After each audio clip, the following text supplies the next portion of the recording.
Today, Heisman Trophy winner Jason White leads the second-ranked Oklahoma Sooners against the #1 passing attack of the nation, the Red Raiders of Texas Tech. The Sooners' road towards a national title gets a serious test today from Tech quarterback Sonny Cumbie and a Red Raider offense that has lit up defensive secondaries. The home team Sooners have balance on both sides of the ball, led by Jason White, a strong candidate for back-to-back Heismans. Texas Tech goes storming into Norman to battle the #2 team in the nation, the Oklahoma Sooners. It's up next on FSN.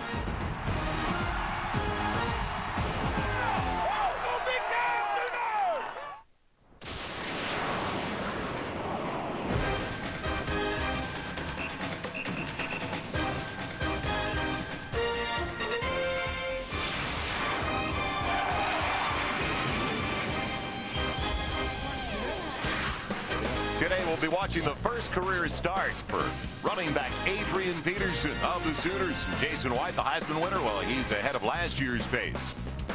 While Sonny Cumbie is the nation's leading passer, and Torian Henderson is the Big 12's Offensive Player of the Week. Kia Sarah presents Big 12 football as today the Texas Tech Red Raiders take on the #2 team in the nation, the Oklahoma Sooners. Hi, everybody. I'm Joel Myers alongside Dave Lapham. Welcome to Norman. Well, last year he was the top high school running back in the nation. And now Adrian Peterson can say that he is the very first true freshman to ever start his career with 3 100-yard games. The Sooners have a game breaker, Joel. 6'2", 210 pounds, and a very, very gifted runner. Look at the quick feet, the great feet in the hole. Look at the vision, anticipating the cut and when to make that cut. Very, very gifted. And then, so he can make you miss in space, make you look silly in space. And then he can also lower his shoulder pads and run through you, run you over, finish for touchdowns. This guy has got it all. And he's complimented, of course, by the Heisman Trophy winner last season, Davey O'Brien winner, Jason White. I mean, there's some of those career numbers. Very efficient this season. He's averaging over 9.4 yards per pass attempt, completing 72% of his passes, 6 touchdowns, 1 interception, tremendously efficient. Tech quarterback Sonny Cumbie has engineered over the last 2 games the largest comebacks in school history. One was at home, one was on the road, but it wasn't against the #2 team in the nation. They simply can't afford to fall behind early. No, you can't spot Oklahoma anything. They're 33-1 here at home under Bob Stoops. But Cumbie has really got an understanding of what to do in this spread offense. You see he leads the Big 12 over Jason White passing by a large margin. He has thrown the ball to 6 different receivers 14 times or more. That is understanding that you're attacking the whole field in this spread offense, understanding what they're doing scheme-wise and breaking it down and attacking those areas of the field. Cumbie's got to figure it out. So we get ready for what has the potential to be one of the most explosive offensive shows we will see all year long. Now, will it materialize? When we come back, we're going to join the guys in the studio. Mike Goldberg, Kevin Winslow, Billy Ray Smith in our College Football Saturday studio. You're watching Big 12 football presented by Kia Zera on FSN as we return to Norman. Minutes away from the kickoff in Norman, Oklahoma. Texas Tech at #2, Oklahoma. Welcome back into our college football studios here in Los Angeles. These are the Hall of Famers, Kellen Winslow, Billy Ray Smith. I'm Mike Goldberg. Around the Big 12 today, some interesting matchups, and everything is in conference. Baylor, #5 Saturday halftime report, scores and highlights around the Big 12 and top 25. But it is time now for the opening kickoff between Texas Tech and #2 Oklahoma. That is coming up next. It's a classic football Saturday in Norman, Oklahoma. Welcome back once again. Joel Myers, Dave Lapham. Perfect weather for football as we head down to the sideline. And Jim Knox. Knoxy. All right, Joel.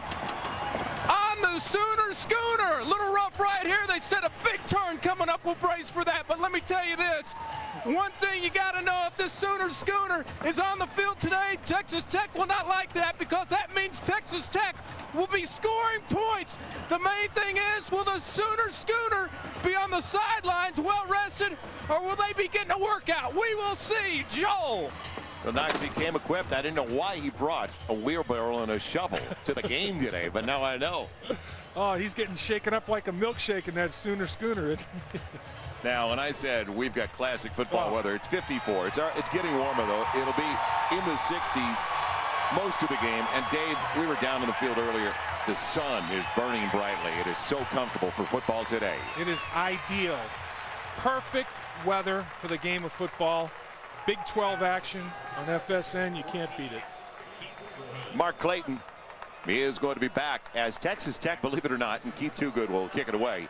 Texas Tech won the toss. Obviously, they love playing catch-up because they deferred to the second half. They deferred, and in the third quarter is where they make their hay. They've only given up 3 points the entire season in the third quarter. So I guess that was part of their thinking. So the senior Bradley down the middle weights. Toogood into a slight breeze, and from the 2. Bradley on the return, looking for a lane, blocking the back. Will they throw a flag? No, it didn't make any difference. So, boy, Oklahoma got away with one at the 22-yard line. Here's Harris starting 11 for the Oklahoma Sooners. Well, I mentioned he's ahead of last year's pace. He's already hit 72% of his passes this year. He is 7th in the nation in passing efficiency, as he's got 6 touchdowns, only 1 interception. And as Bob Stoops told us earlier this week, he said, don't forget he's 2 years removed from back-to-back ACLs. So Jason White now is a great athlete again. And when you look at his legs, no knee braces. So he's got his legs back underneath him. And it's all the difference in the world. Peterson, the single to the backfield. They slide Runnels on first down. Peterson, the cutback.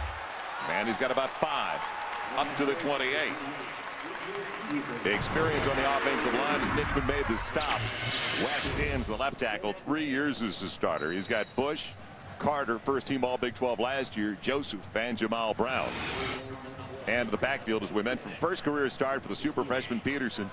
Bubba Moses had a touchdown a couple of games ago. Clayton, Jones, and Wilson are the wide receivers. So the ground game of Oklahoma. Early and often, we'll find out. On second down, it's Peterson again. And, boy, great penetration. The stop in the backfield. It's a loss. Hudler got underneath the sophomore from Mesquite, Texas. We'll take a look with Dawson over there as well. And what a stop on Peterson. 60 seconds in. Kiosera starting 11. Defensively now for the Red Raiders of Texas Tech coming in at 3-1. Nitchman, Hudler. Bake got a sack last week, and Adel Duckett, the big sack master last year. Saldi, Stratton, and Smith. Smith, their leading tackler with Huffman. And Nazaruddin on the corners with Johnson and Meeks at the safeties.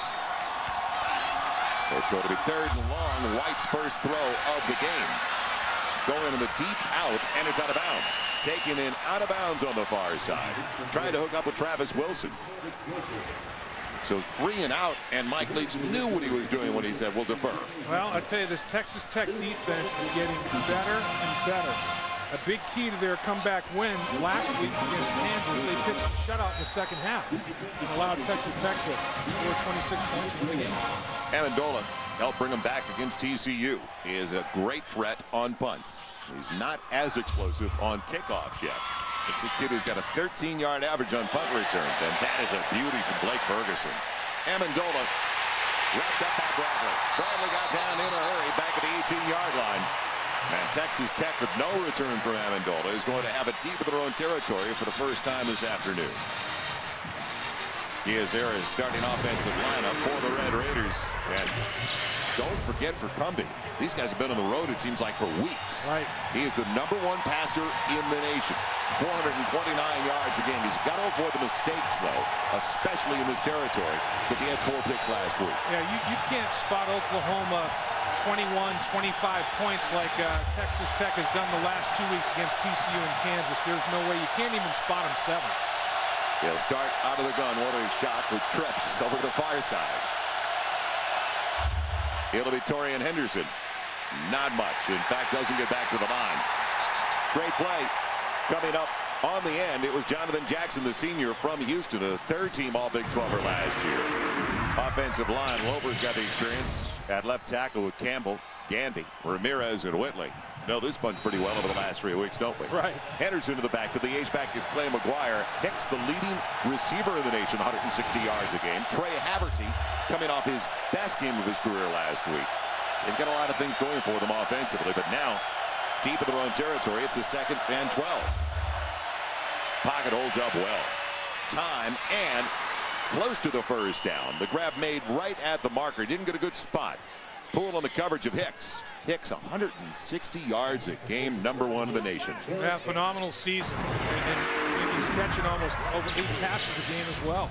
Now the Sooner defensive group, and they've put some new ones in there. Jackson Pendleton, Magruder, and Dan Cody. Dan Cody will show up all day long. Consensus all Big 12 last year. Mitchell back from an injury. The man in the middle, Alexander, and Ingram playing him among the 3 linebackers. Experience in the secondary. Perkins on the corner. Bassey over to one side with Nicholson and Rodney Poole are the safeties. Didn't think they got a great spot. I thought he caught it around the 29. They put it outside of the 28. Will it make a difference? No. First down, Texas Tech. Well, on that play, Oklahoma only rushed 3 and dropped 8 into coverage. And Cumbie still found a window to throw the football. Bob Stoops trying to make some adjustments here immediately. He is 33-1 at home since taking over here at Oklahoma. He has Shelby, one of his defensive backs that was in the game. Obviously, Oklahoma is going to go more with the nickel and dime, 5 and 6 defensive backs, as everybody does, to combat this spread offense of Mike Leach. So outside of their own 28 with a pocket hold up. Cumbie's got all day. Now collapses, dumps it off. That's a great read. He goes out to Hicks. What a maneuver for a first down, I believe. Jared Hicks going out of bounds where he needed to, and he may be about a half-yard shy at the most. Oh, Cumbie has got Jonathan Jackson in his face, 6'3", 250-pound defensive end, who is the guy in terms of pressuring the quarterback, leads the team in quarterback pressures. And Cumbie, as he's going to the ground, just drops down a little bit and slings it out there sidearm, and Hicks makes the first guy miss and generates almost a first down. Second and very short, a throwaway down. Boy, Mitchell and Alexander slid right by Hicks on that play, the 2 linebackers. So second and less than a yard. Or Cumbie under center here. A rarity in their offense. The inside give as Henderson sees nothing's available inside. Outside, forget about it. He loses a half yard. Larry Burdine, the sophomore from Lawton, Oklahoma, in on that stop. Playmaker, very, very quick. Texas Tech, what they want to do is execute early. So far they have a 3 and out on the defensive end, and they're moving the ball here offensively. Capitalize on turnovers. If they get some turnovers, score points. They've only got 21 points off of 10 takeaways on the season. Have to do better than that. And hidden yards. Make Oklahoma go on the long field, get themselves some short fields. In order to upset a heavy favorite, you have to get the takeaways and win the field position. Boys, splits on that left side don't look as wide as we've seen them before. Henderson needs a half a yard. He'll get it up to the 40. First down, Texas Tech. And that's one of the characteristics of this offense, Dave. We've been talking about it over the last couple of weeks. They tease you. They taunt you with their wide splits on the offensive line as there's a flag on the play. Sideline warning on Oklahoma. First warning. Good. Double secret probation. That's right. And really, Texas Tech, when they do run the football or play action, they will close those splits up. And the splits that you see between the guard and tackle is incredible. 2, almost 3 yards. Look at these splits. And what this does, a guy like Cody and people like him, they're 15 to 18 yards from the quarterback rather than their normal. Look at how far away from the quarterback he is removed. Cumbie after the play fake. Goes to the man he faked it to. And it's complete for a first down to Glover, or make it a second and long. He didn't get much. He's right at the original marker. It is interesting, though. This is what Cumbie and this offense needs. They need the clock to move. They need to have a real patient offensive look today. Too often, they score in 2 or 3 minutes. Right, and they need to play keep away. Both of these coaches understand each other. Bob Stoops said when he was talking to his defense this week, he looked over his notes that he had his defensive coordinator in Florida when Leach was coordinator offensively at Kentucky for Hal Mumme. He said the same checklist, the same keys he was going over them this week with his players. 12. On the offense. Penalty is 5 yards. And it's still second down. Little deception. Yeah, they had 12 out there. Yeah, but who's counting? You can't. Yeah, it's not Canada. You know, here we're in the United States, so it's only 11 in the huddle, not 12. You can't deceive the offense or the defense by having 12 men in the offensive huddle. But as you can see, Dave, they're used to working in these situations. Well, they've been penalized more than 11 times a game for a little under 93 yards a game. That's too much self-destruction. Can't have that today. They keep the 8th back in there, Clay McGuire. He joins Henderson in the backfield. Cumbie after the play fake. Thought about going out of the edge. There's a hold. He throws it away. Yeah, there was an easy call to make, yes. Olamua just grabbed, and he was beaten. Jonathan Jackson out there. Yep, and Olamua said, I'm not going to let Cumbie get crushed. I'm going to have to grab and hold, and he just absolutely just grabbed into Jackson's jersey from behind. And that's a tough matchup. Tight end now, he's a big kid, but he's not a pass blocker. And he went against one of their better pass rushers and got beaten. Holding by the offense. Penalties refused. It's third down. And we talked about Olamua. He hasn't played football since '99. He's a transfer. Right. Then he went on a religious mission for a couple of years and then had to sit out a year after the transfer. So he was at BYU, went on a mission to Hawaii, and he got caught with his hand not only in the cookie jar, in the bottom of the cookie jar there, it was all around. So 5 minutes into the ball game, Tech's got a couple of first downs. And now they're looking at third and long after the penalty is declined. It's interesting. Look at how far, away. It's not that bad. Look at how far away Jackson is from the quarterback, Joe, on the rush. Middle screen doesn't work. Glover, they read it perfectly. Brodney Poole, the free safety, came over, and they're ready. They knew they'd see shovels when we talked to Coach Stoops and screens. Well, they think the #1 key to slowing down Texas Tech is stopping Torian Henderson. The closer to Cumbie you are as a skill player, the more you touch the football. So a running back that's close by to him in the backfield gets more balls, and then the slot receivers get more, and as you go to the perimeter, they get fewer. The senior from Lawton, Oklahoma, Antonio Perkins, was tied for the NCAA record as Reyes just got it away. Will they be able to get number 9? Looking for a block to the 25, not this time. And zigzagging his way, he doesn't get much. Only to the 22-yard line as he gave up ground. So Oklahoma deep in their own territory once again. When we come back, the Sooners, the national champions in 2000, and currently the #2 team in the nation. That's all the way back since Bob Stoops took over. Jason White winning the Heisman last year, trying for back-to-backs as a little dump off. And out in the flank, take it in as Runnels, the fullback, has it. Short gain to the 25. Gain of about 3. Session over there on the stop. Well, Jason White, and I mentioned 6 TDs and only 1 interception, 72%. And this for a guy that hit 62% all of last season. Threw for 3,900 yards, so you can see how well he's done already. Efficiency has been the key. Plus, he hasn't played in the second half for a couple of games. They've been up by so much. And the key to his efficiency is his health. Runnels again. Fletcher Session meeting him at the pass again. And he's knocked out of bounds short of the first down at about the 30. Noxie. All right, a little bit more about Jason White. You may recall last year limited because he wore a couple knee braces, had reconstructive knee surgery. Well, this year, no more knee brace. That's right, playing knee brace free. The mobility is back, and that is a big plus for the Sooners, guys. No question about it, Noxie. And because he's got his legs back under him, you'll see him 50% of the time under center. Last year, they had to play him in the shotgun. He couldn't push away from the center. Here he's under center again. And that helps the running game. You get the running game going, you can play action pass. Couldn't do any of that last year. He was so limited physically. They need 2, trying to get the kick. And they got a big one for the wide receiver. There goes Peterson down the sideline. Will anybody catch him? The super freshman taken down inside the 10 all the way to the 9-yard line. What a block by the wide receiver. Oh, Chad Johnson got depleted. I mean, depleted on that play, and that's just a tremendous crackback block, and you have to hit him above the waist, and you can't hit him in the back. And Chad Johnson, somebody's got to call this out for him because he just got blindsided. And there you saw Chad Johnson go off his feet. Peterson makes a diving player miss. Somebody tries to take him up high. Another missed tackle. But it all started with the tremendous crackback block.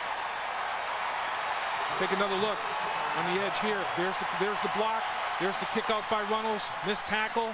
You can't tackle him up high, and that's exactly what Vincent Meeks tried to do. Can't tackle him with the pads. 61 yards on the carry, and Peterson is 6'2", little over 200 pounds. And what his coaches told us earlier this week, he's a big back, but he's got very quick feet. He can adjust on a dime. I mean, he really stops well and makes the cuts. He's got the ability to get in and out of holes so quickly. And at 6'2", 210 pounds, a rare combination of size and power and speed.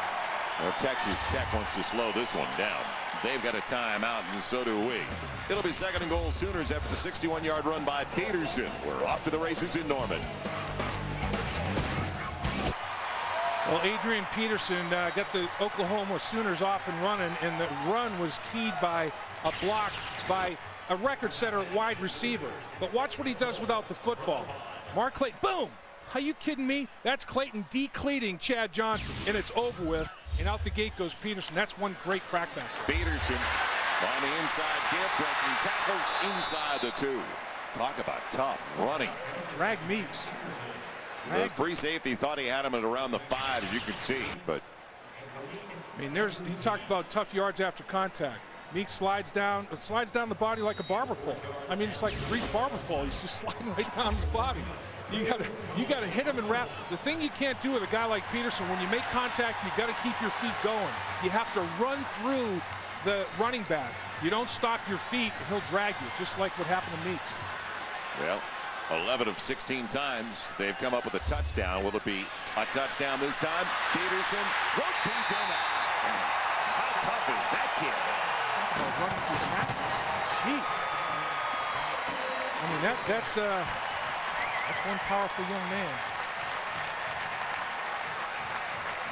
Josh Rangel that time, no contest for Peterson. Safety Rangel, boom. Safety Rangel gone. Peterson in the end zone. Breaks 2 tackles, goes in standing up. This is, I can't imagine him in high school, because he's a man amongst boys here at the NCAA level. In high school, it had to be ridiculous. DeCarlo for the extra point.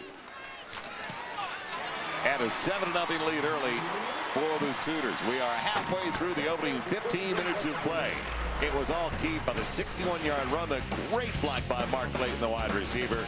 And Oklahoma has an early advantage.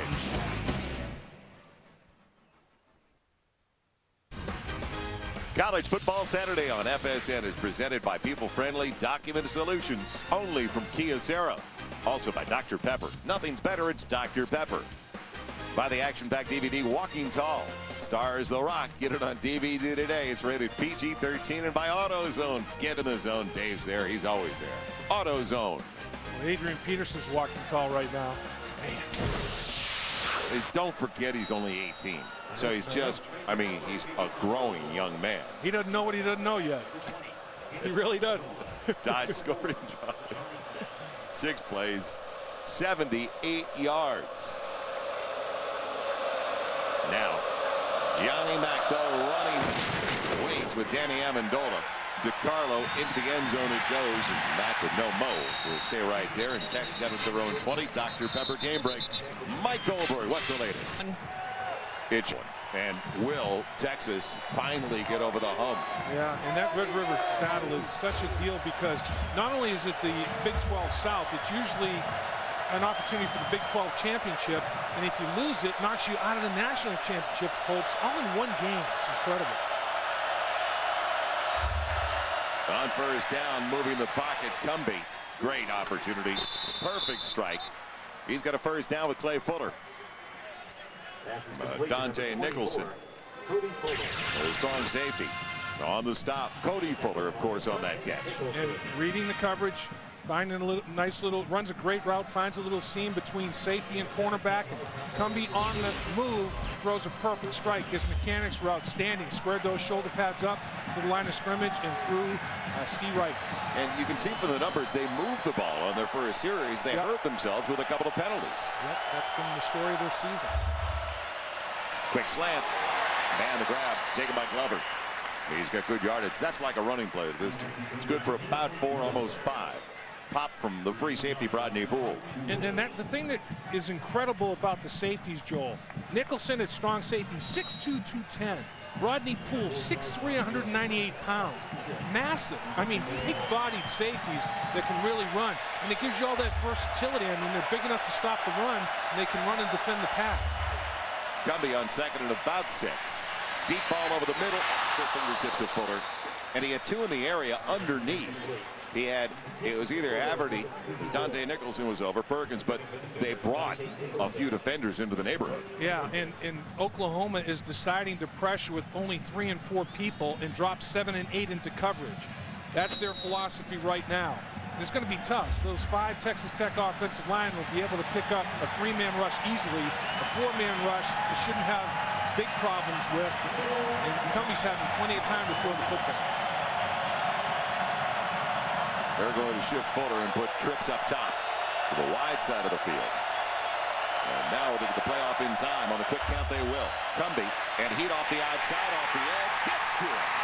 The sack is there. It was Antonio Perkins on the corner blitz. Saying they stripped the ball. Say they did stake it away from Cumbie. And they got it. Comes up with it. The last thing the Tech needs, turnovers, and Oklahoma's got the first of the day. Both teams coming into the game -1 in the turnover department. And this is an incredible effort. They bring people off the slot, and they get there, get to the quarterback, not only get the quarterback, take the ball right out of his hands. That's just an outstanding effort. Take the ball away. That's the double dip ice cream. Take it away. That wasn't a strip. That was a steal. Yeah, it just absolutely took it right out of his possession. And now a short field for Oklahoma. Just what Texas Tech did not want to see happen. It's at the 34 of Tech, first down. Sooners as Peterson stays in the backfield. White working out of the gun. Pocket holds up well. Deep ball, it's available. Touchdown, Oklahoma. No, it's dropped by Clayton. Thought he had it on his way down. Meeks got there with Huffman and hung up a little bit, but he out-jumped him anyway. He did, and he caught the ball at the apex of his jump, but just could not quite control it. Boy, that's a rarity when Clayton drops one. But you see the accuracy that Jason White throws that deep ball with. Boy, he has got a very, very fine touch down the football field to the deep quadrants. Great protection, unimpeded is Jason White. And he's got possession of that ball. That could have been called a touchdown. I mean, he had possession. Did he get his foot down with possession? Looked like he did.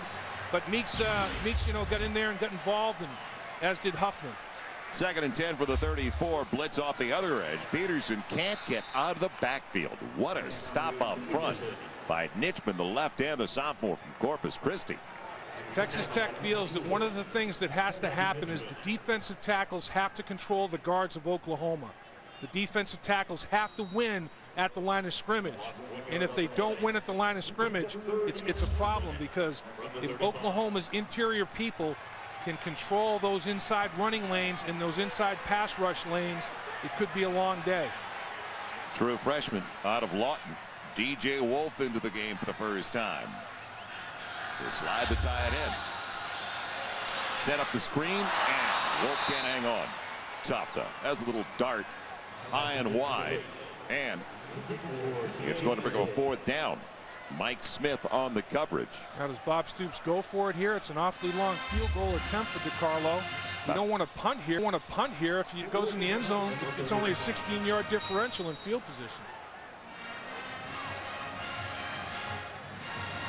Well, let's see what they do. They do bring out DeCarlo. He's going to set up for about a 53-yarder.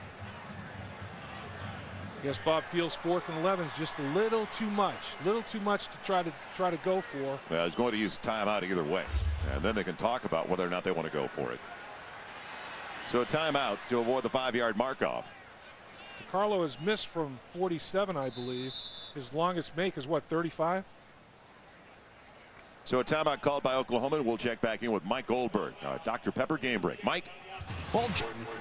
Favorable schedule, as you mentioned, Mike, but a big one today. And now, after thinking about it, they're not going to try. They took the penalty, 5-yard penalty, and Ferguson punting it away. Let's see if Ferguson can get it out of bounds. He's got his man down. He keeps it at the 1-yard line for him. Great coverage by the wide receiver, Mark Bradley. Senior from Pine Bluff, Arkansas. He returns kicks, and he covers punts well.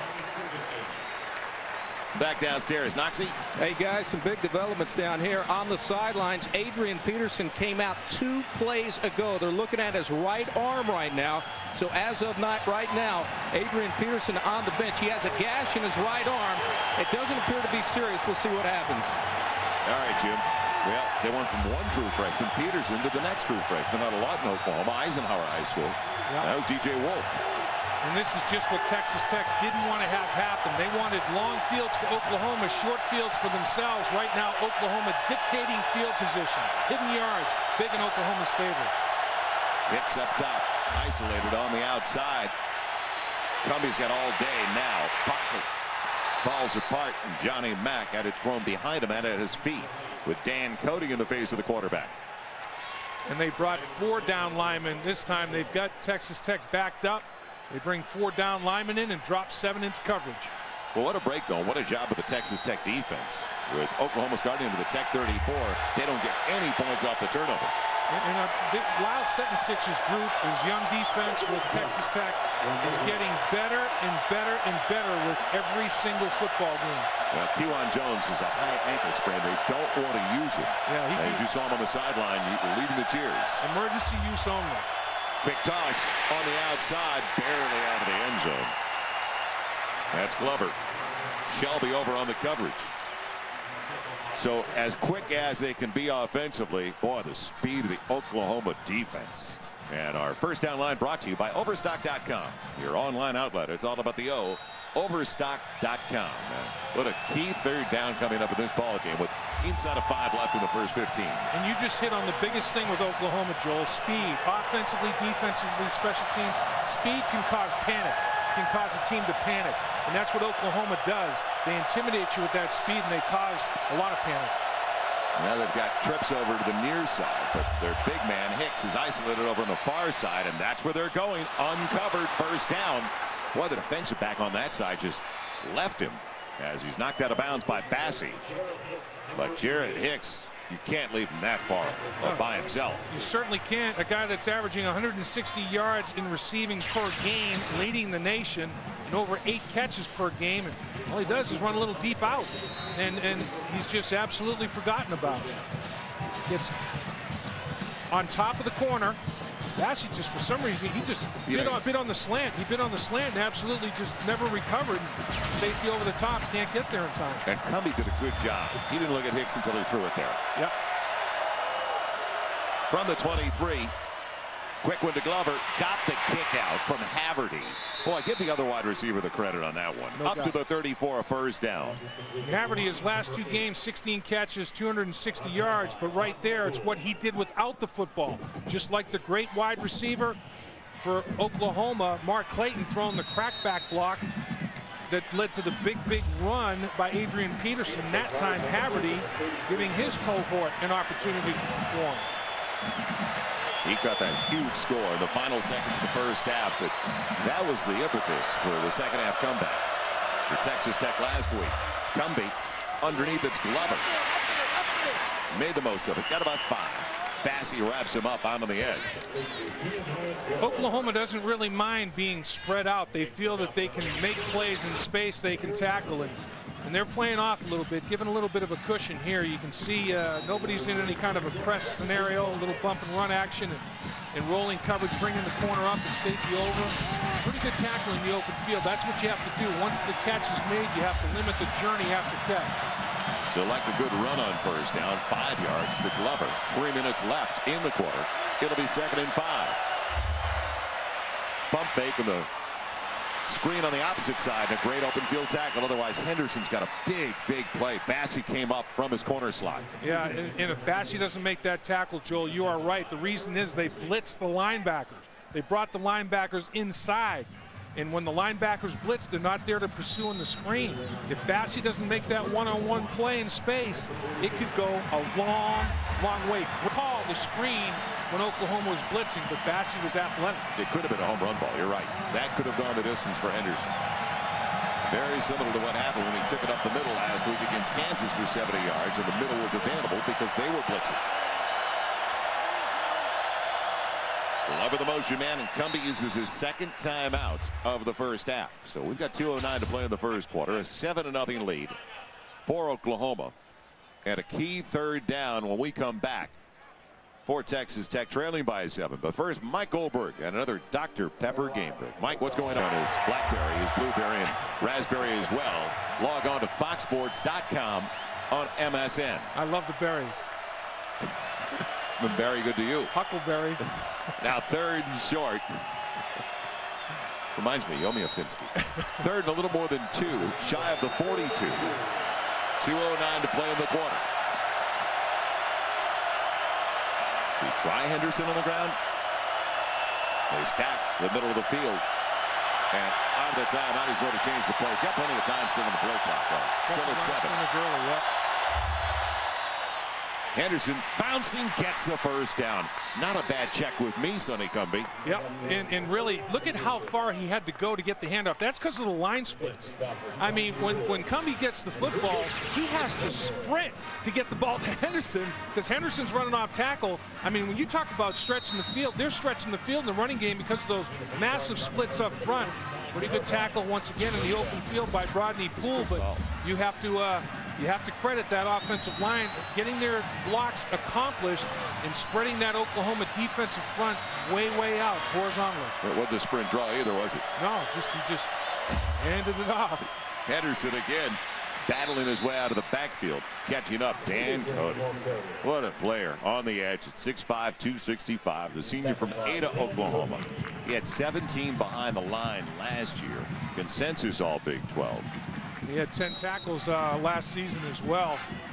Cumbie has completed 10 passes, and after those 10 completions, 50 yards after the reception of the football, average of 5 yaks per attempt. A little more than a minute to play in the quarter. Tech still down by 7. They pick up the blitz up the middle, so Cumbie tries to almost intercepted after the deflection. Alexander tipped it. Mitchell thought he was going to get it. Yep, the linebackers almost combined for a massive play. The only 2 linebackers on the field. Is Cumbie a little nonchalant, or is it just me? Cumbie's got some confidence to him. Man, is he a cool cat. Brett Venables bringing them again. Here they come, the 2 linebackers right up the chute, and watch them get after it here. A little blood cross, linebackers, and I tell you, that's a nice adjustment. Alexander makes the deflection, and Lance Mitchell can't quite come up with it. Lance Mitchell made a nice adjustment in his blitz rush lane though. That's just mixing it up. Brent Venables bringing the linebackers. The running back, though, got the chip. He slowed down Alexander, but that's Cumbie, thinking, I got more time. Inside of a minute left, up for grabs, flag on the play, and overshooting. His tall one out there, Jared Hicks. Eric Bassey on the coverage, but a flag coming from way deep in the secondary. Yeah, there was some contact on the underneath route. Let's see if it's offensive or defensive. And they're going to call holding on Oklahoma. Grab during the course of the route. So an automatic first down coming up for Tech. You know, the thing about Oklahoma's defensive football team. Holding an eligible receiver by number 5 of the defense. Penalty is 10 yards, and it's an automatic first down. That's a nickel. Shelby, the senior from Kansas City. There's Bo. And he was, of course, with Frank Solich last year as their coordinator. And their co-coordinators, Brent Venables and Bo Pelini. And, you know, the bye week or the week off for Oklahoma was good because Bo Pelini had never seen the Texas Tech spread offense. He didn't have to prepare for it when he was at Nebraska. So it gave him a week to get his defensive players in the secondary a little bit more ready and incorporate some of his wrinkles in scheme. Deepest penetration so far by Tech at the Oklahoma 37 to 1st and 10. Cumbie again buying time. Flushed out and gets close to the line of scrimmage. They'll give him a yard, so it'll be 2nd and 9. Jackson forcing him out the end on that side. You got to be a cool customer in this offense, and that's exactly what Cumbie is. And when they trail, it doesn't bother them. No, there's no doubt about that. And that's the thing that Mike Leach in his football team, I think, feels secure in. The fact that they have come from behind back-to-back weeks by 21 and 25 points. You don't want to make a habit of it, but it gives you a confidence that you're never out of a football game. And you can always find a way to come back and score with this explosive offense. And Cumbie feels it, as do his teammates. Well, they've held right now Oklahoma to only 7 in the first quarter. And you tell you can hold Oklahoma at home to in the 20s. They're on pace to do that. Is it to give to Henderson the counter? Outside, we talked about the team speed defensively. Getting over, it was Poole and Mitchell. But that shows you the lateral pursuit and the way some of these backers can run with running backs. Yeah, and that's a safety that's built like a linebacker. 6'3", 198 pounds. And to run like that, I mean, Henderson looked like he had a leverage a little bit. Looked like Texas Tech had leveraged Oklahoma's defense a little, bouncing it to the outside. And that speed distorts things. I mean, speed distorts the geometry of the game, the angles that you have to take.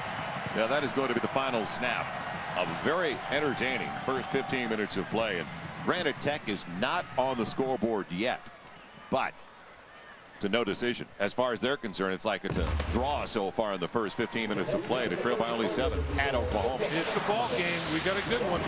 End of the first quarter, Oklahoma by 7.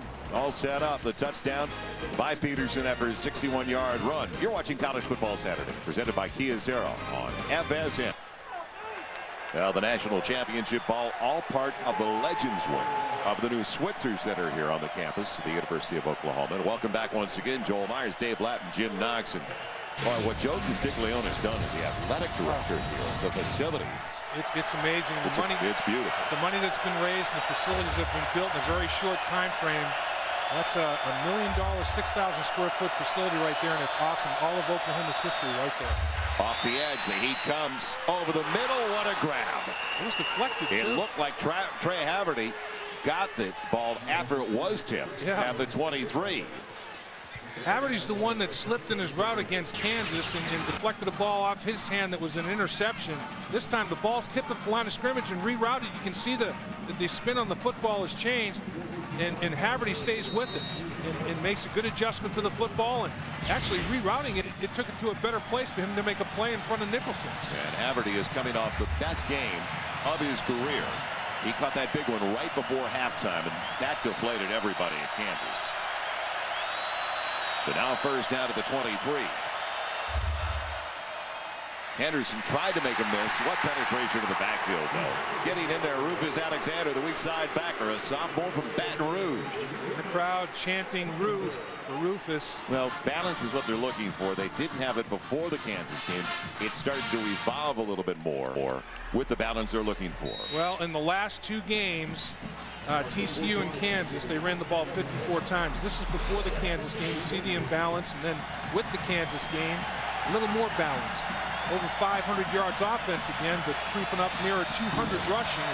And running it 54 times the last 2 weeks is keeping defenses very, very honest. They're running Henderson a little bit today, too. 2nd and 14. Cumbie faking one way, trying to go back the other way, and almost got it in there. Going over to Olamua, his tight end. So it'll be 3rd and 14. Now this is a 6.5-minute drive already. There's no points on the board. And at the end of the first quarter, Cumbie and the Red Raiders had the ball for 11 of the first 15 minutes. That's what they need the rest of the day to stay in it. And really, that is ball control and melting the clock with a controlled possession passing attack. And that's what they're doing. That's Texas Tech at its best. A lot of the times it's only a 5-yard reception and make a few yards after the play and keep moving the chains that way. It's almost like long laterals a lot of the time. Then they lull you to sleep with that short intermediate passing and then go over the top on you. Tech close to 40%. Huge 3rd down. Lane to throw the ball is there, and a first down to Hicks. Can he get there? No. He caught it at the marker, gave up a yard or 2, and it cost him. He's back at the 15. Shelby gets to him. I think Mike Leach goes for it here. Yes. I mean, I'm not sure he's going to go for the field goal opportunity. His place kickers have struggled for him somewhat, and Mike is a guy that goes for it on 4th down. And it looks like this time he may run the field goal team onto the Well, you know what? After thinking about it with Trelika, the redshirt freshman out of Friendswood, Texas, coming in, I don't know if this is a bad idea. When you've had it for almost 7 minutes, you've taken it from your own 1. You don't want to come up empty. Yeah, get points from the board. It is going to be a 31-yard field goal. It's back and it's down on its way, and it pays off. Good decision. Points on the board. Reward your offense for a drive that started way back at their own goal line. I agree. That's contrary to his usual line of thinking, though, but that was a good call. Raiders on the board. Sooners get it back, leading by 4. Red Raiders ready to kick it away after a 31-yard field goal by Trelika. And after the long one, well, these 2 guys were on the staff together right here. In fact, Mike Leach, when he went down, he left a year too soon. Now, for Texas Tech fans, they're happy to have him in '99, but the next year, Oklahoma won the national championship. Mike Leach had been the offensive coordinator in charge of the passing game. Mark Mangino He was the assistant head coach, run game coordinator. So look at this drive. Yeah, that may be the longest they see all year, holding onto the ball for 720. And Mike Leach, his first recruiting class, Heupel, Hybl, and White. All three of those quarterbacks, I mean, he did Bob Stoops a tremendous favor by getting 3 quarterbacks that can run an offense remarkably well. Too good, got under it. And the up man taking it is Travis Wilson, the wide receiver. He's got it across the 25 to 27. We're back to the studio at Dr. Pepper Game Break. And let's find out the latest with Michael. All right, Michael, we've got a 1st and 10, and Peterson back into the game. They looked at his arm. He's okay. He's across the 30, and Adrian Peterson out to the 31-yard line. Well, we had mentioned that he was rated the #1 high school running back in the nation last year out of Palestine, Texas. And you can see already, I mean, he looks like Eric Dickerson out there in high school. Well, it's a tough deal when the biggest guy in the field is also the fastest guy in the field. I mean, he's as big as anybody out there, as big as his lineman, and it's taken 4 and 5 defenders to bring him down. It is definitely a man amongst boys. Cuts it back and forth into the secondary. Look out! And finally brought down. Otherwise, it's a touchdown, and Huffman doesn't get to it. He has got some high knee action. He does run very upright, but this kid is legit. He has got tremendous vision and anticipates cuts very well. And you cannot arm tackle him. He has got some acceleration and some power to him. And great vision, as you can see. Play side, the hole wasn't available. Went back, cut it against the grain. He gets 27 yards on the carry. Texas Tech is underestimating his speed because they're not getting there. They're just arm tackling. Now it's 9 carries, 102 yards already for Peterson. As it goes to the 40-yard line, Peterson gets 3 more. He had 183. He's going to have new career highs on a regular basis. Now, this is another record because he's over 100 yards for the 4th straight week, and he had a record of being the first true freshman in Oklahoma history to rush for over 100 yards his first 3 games, make it his first 4 now, so he's adding to that record. He is incredible. And by the way, we saw that high school footage. His high school average, he had 12 yards a carry in high school. Yeah. DJ Wolf is in the backfield. They'll throw on the little slip screen to Clayton. Almost got the seal. Did not get enough, though. And he's dropped. It's going to bring up still 3rd and long as we head back downstairs. Jim Knox. Yeah, hard to believe, guys. He scored 32 touchdowns in high school. His nickname AD because he can run all day. His favorite player, Ricky Williams. Believe it or not, he has a poster of the former Longhorn on his wall. Adrian Peterson, he's quite a show. You know, in Knoxie, gene pool is the biggest deal. His mother was a high school sprinter on the track team. His dad was an incredible basketball player. And with that gene pool, you come up with something special, and that's what this kid is. Slide Runnels, the H-back. Peterson again slowed down and then rocked, loses the football. What a break. It went right back to him on the ground. Yeah, sure did. What a break as it went to the wide receiver on the ground. Peoples, Brinkley created the fumble. And this is something that you're going to have to learn, ball security. You know, when you get in a crowd, wrap it up with 2 hands. Because one guy's going to stand you up, the next one's going to try to rip it out of there, and that's exactly what Texas Tech does. But, boy, Peoples on the ground, very fortuitous for it to just come right to him. It's almost like Peterson passes it to him as he loses the football. And it's deflected back. It may have given him a 1st down, the way it went forward. So it was created by Brinkley, the junior from Stuart, Florida, transfer from Reedley College. But that's what's going to happen with a guy that breaks as many tackles as Peterson. Do they have it or not? Let's go short. Just a little bit. And the Oklahoma coaches, it's not real sophisticated what they do. I've seen them run 2 different running plays so far with Peterson, but they run it out of a lot of different looks. They'll motion a tight end, they'll motion a fullback. They'll hit the 6 hole multiple ways, but they'll hit the 6 hole a bunch of times.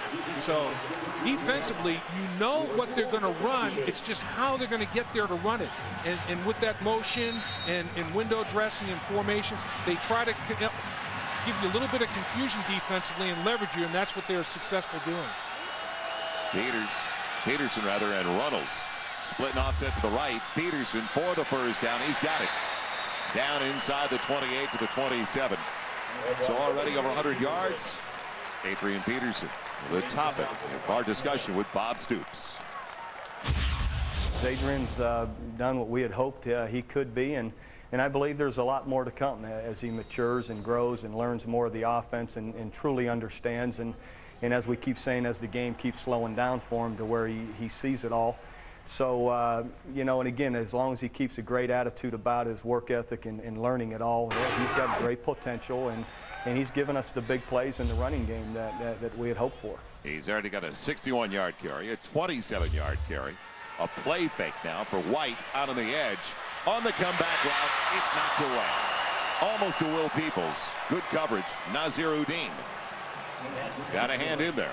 Naziruddin did a good job of recovering, because he was fooled a little bit on the route, but the ball hung up just a little bit.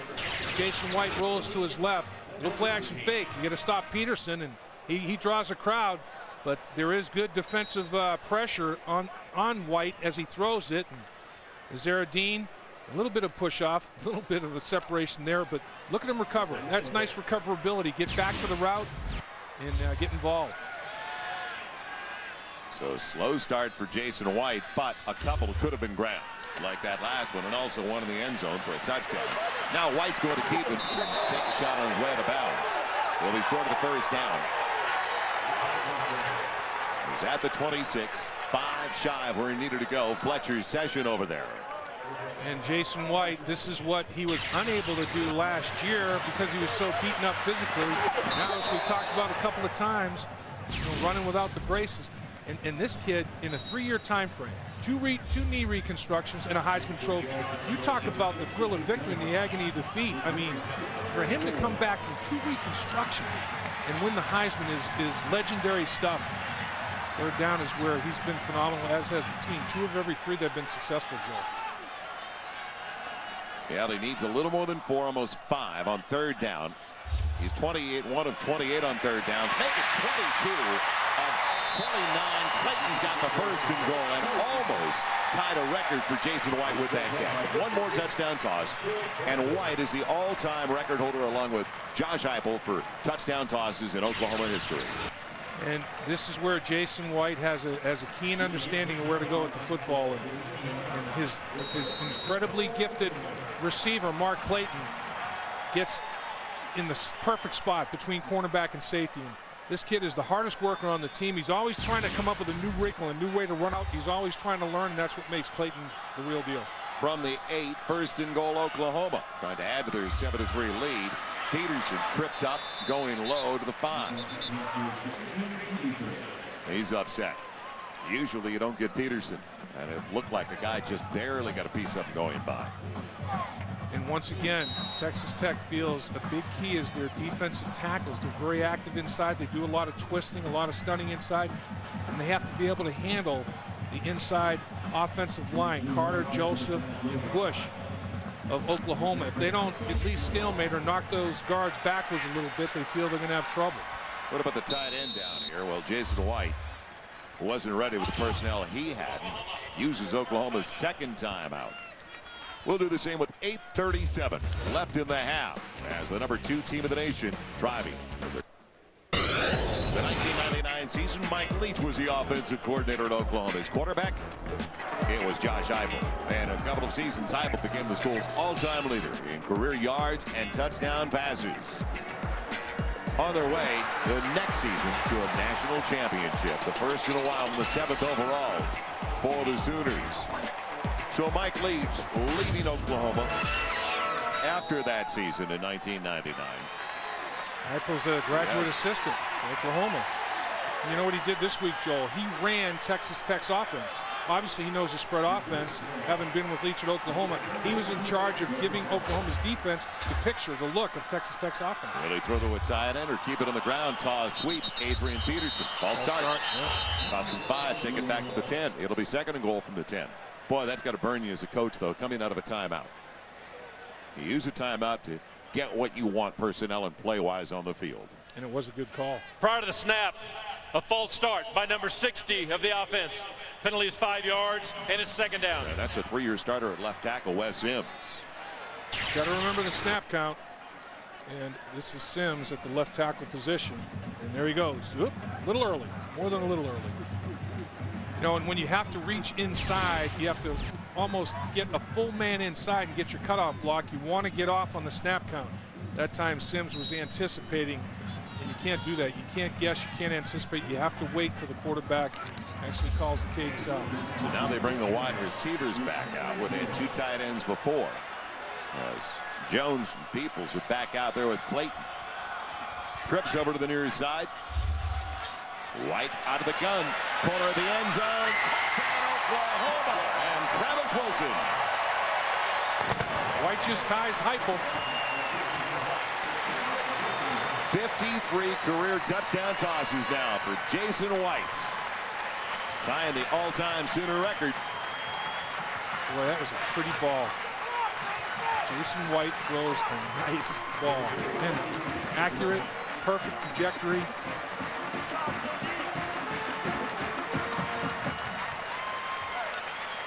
So a 10-yard score.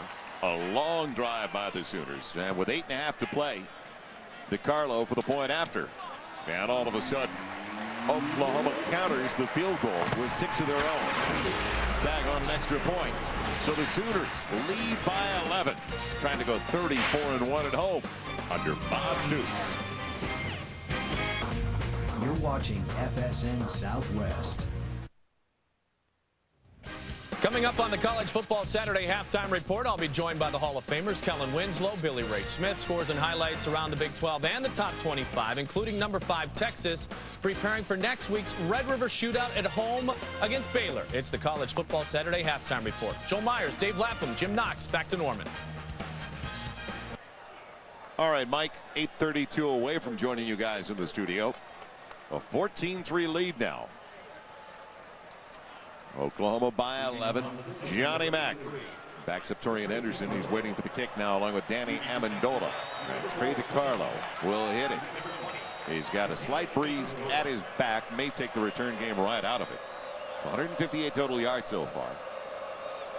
For the Sooners, 112 for Texas Tech. No ground game at all, though, for Texas Tech. Everything through the air. They have no balance whatsoever. DeCarlo gets into it, and it'll come out to the 20.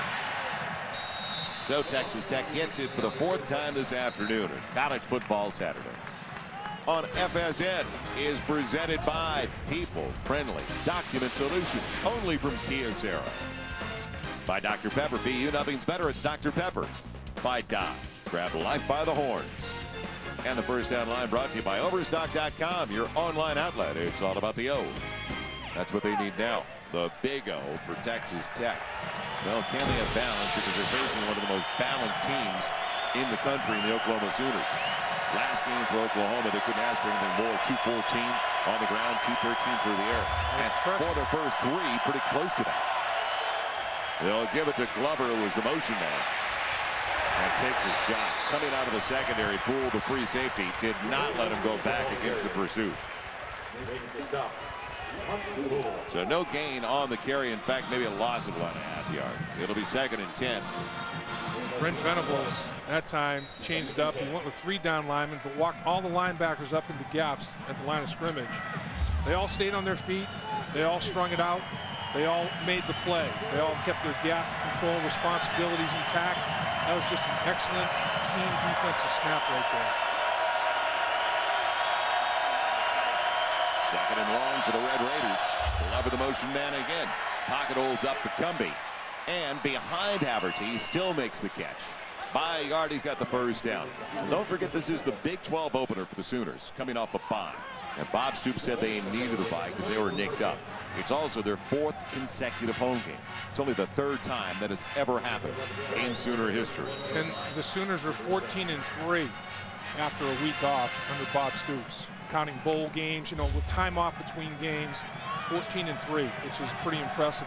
33-1 at home under Bob Stoops. And on the other hand, Tech's got to feel like they're living out of a suitcase for a college team. 4th time over the first 5 weeks they've been on the road. And back-to-back to start the Big 12 season. On first down, Henderson doing a good job, barely tripped up. He gets almost 8 on first down. Finally, they got a ground game. A little bit of something on first down. Tripped up by Jonathan Jackson. And this is a big key. The offensive line does a good job with those big splits. You can see there are natural holes created. Oklahoma can't separate from those blocks and get into the gaps quickly enough to stop a guy like Henderson. Henderson has tremendous vision himself, a low center of gravity, and gets the ball upfield quickly. So they say it's about 7, a little more than 7. Call it 2nd and 3. Do they Loper let it go? Cummings on his way down. A fumble. And they say his arm was going forward. Well, the left tackle took the inside track. He never saw Shelby for some reason out of the corner of his eye on the outside. Shelby's the hot guy. You have to protect from the inside out. And Cummings, they moved the pocket away from Shelby, but Shelby still ran it down from behind. You just have to get rid of the football quicker. Now was his arm going forward? And Cummings, right now, he feels Shelby coming. No. It's an empty hand. His hand's empty as it's coming forward. And Shelby just comes unabated from that blind side. Boy, what a break. That's a break for Texas Tech. He wanted the turnover. He said, my man Shelby out of the secondary came blind side. That's a fumble. That's not an incompletion. Bo wanted that badly. You know, Oklahoma still has no interceptions coming up on 14 quarters of play with no interceptions is uncharacteristic. The last 4 years they've had 20 or more. Red Raiders 4 of 7 on 3rd downs, make it 5 of 8. What a dart that was, as it's taken in by the tight end Olamua. Olamua is a factor in the red zone, a factor on 3rd down. This guy is 6'5", 260+ pounds. Middle crossing route underneath, shallow cross is what Texas Tech makes its living on. And that's a big fella that can run, because Oklahoma has great team speed defensively. Ingram a linebacker, tight end on linebacker. That's kind of a wash matchup-wise, and Olamula won it. So the drive alive, back-to-back first downs. Efficient, 133 yards on 14 completions. Cumbie trying to corral it, a hot potato. Hold coming up, it'll bring it all back. Well, no, it won't. It'll stay right in the hands of Shelby with the interception. Fuller threw it up for grabs. And Oklahoma will decline the penalty. Yeah, Shelby says, okay, if you're not going to give me the forced fumble, I'll take the first interception of the season for my football team. And now there's holding by number 64 of the offense. Penalties decline. They got Cody Campbell for the infraction for the hold, but this one's just lofted, and that's a throw you don't want to make into double coverage. Brandon Shelby comes up with Oklahoma's first interception of the season. Bo Pelini says, oh, thank goodness. It was a long time coming, but it came at a very opportune time. And look at their takeaway mentality. Oklahoma's defense puts their offense in great position, field position-wise, as well as extra possessions. Bob Stoops likes that aggressive mentality defensively. Well, the last time they took it away, and it was a fumble by Cumbie. The last time, Perkins just tripped him as Peterson gets nothing. They also didn't get a point out of that turnover, starting at the Tech 34. Let's see if they capitalize this time when we come back on 2nd and 10. But first, Mike Goldberg with a Dr. Pepper game. All right, the Hokies at home, even though West Virginia, top 10 team, Mike, not a shock with the way the Hokies play in Blacksburg. Clayton, nifty move after the catch. He's got about 7. It'll bring up 3rd and 3, put down by Mike Smith, the weak side backer. So a little more than 5 minutes to play. In a few minutes, we're going to be talking in just a short period of time to Wes Welker, one of the great receivers we have seen in the Big 12, right, in recent history. Wes Welker now a Miami Dolphin in the National Football League, but 8 punt return touchdowns in his storied career at Texas Tech, tying an NCAA record. Now can they convert? They need 3, and they've got the first down. Going over to the tight end, Bubba Moses, the senior from Houston, and remembering what Wes Welker meant to this team. And we did a few of them, Dave. Yeah. It was amazing. Saw this one. He set the record at Texas Tech against Colorado last season. His 8 punt return touchdown of his magnificent career was an NCAA record at the time. And Antonio Perkins, early this season, the great punt returner for Oklahoma, tied Wes Welker's 8 punt return touchdowns. And we've got Wes Welker with us now. And Wes, what's it take to be a great punt return guy? Oh, shoot, just watching a lot of film on Antonio Perkins is the main thing. That guy's pretty good, so I've had a good time just watching him. And Wes, it's got to be interesting for you as the comeback and they can't convert it to Wilson on that route. You're also from Oklahoma, so growing up so close in Lawton, Oklahoma, obviously the Sooners program meant a great deal to you.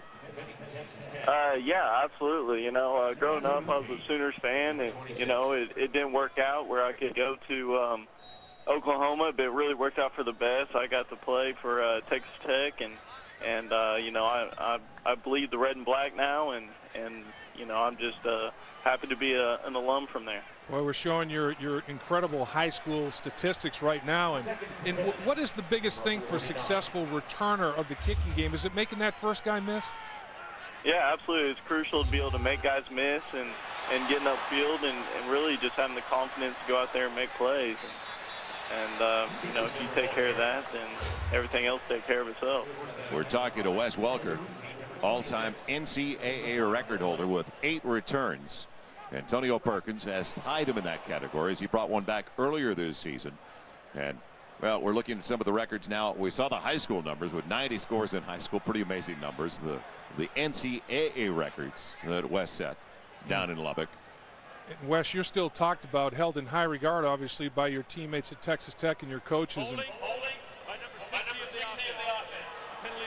Well, yeah, it's just one of those things where, you know, I go back quite a bit, and I work out with a lot of those guys, and you know, try and teach them a strong work ethic and get to know a lot of them, even some of the younger guys. But, yeah, a lot of my best friends are still on the team, and you know, I stay in touch with a lot of them on a regular basis. Mike Leach says that your attitude of never say die, you know, football is one play at a time. As long as there's a play left, you're still in the game. That's what kind of the mantra of this football team with the Red Raiders.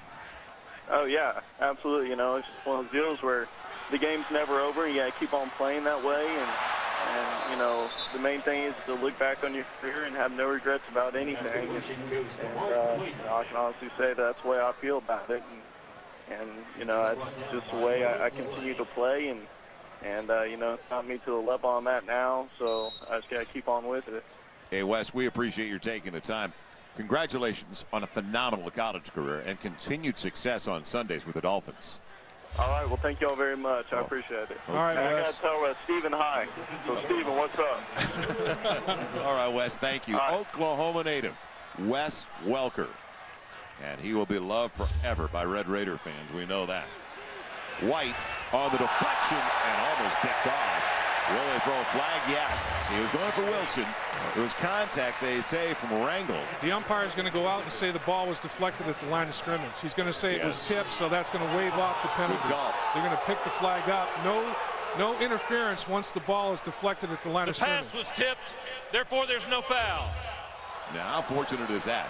After a couple of first downs, the penalty hurt, and a punting situation. That's 2 turnovers and no points off those turnovers for Oklahoma. Right, and you see there's obvious contact before the arrival of the football, but the ball arrives late because it's tipped at the line of scrimmage. So even though there is serious contact, it's waved off. Once the ball is tipped at the line of scrimmage, it's anybody's ball. It's a free ball. Danny Amendola waits back at the 10 for the punt. And Blake Ferguson, the senior from Broken Arrow. Ends up a very high spiral. And Amendola doesn't have a fair catch. You got to have guts back there. You do. I mean, you have to have, and blindness. Yeah. You've got it to the 22.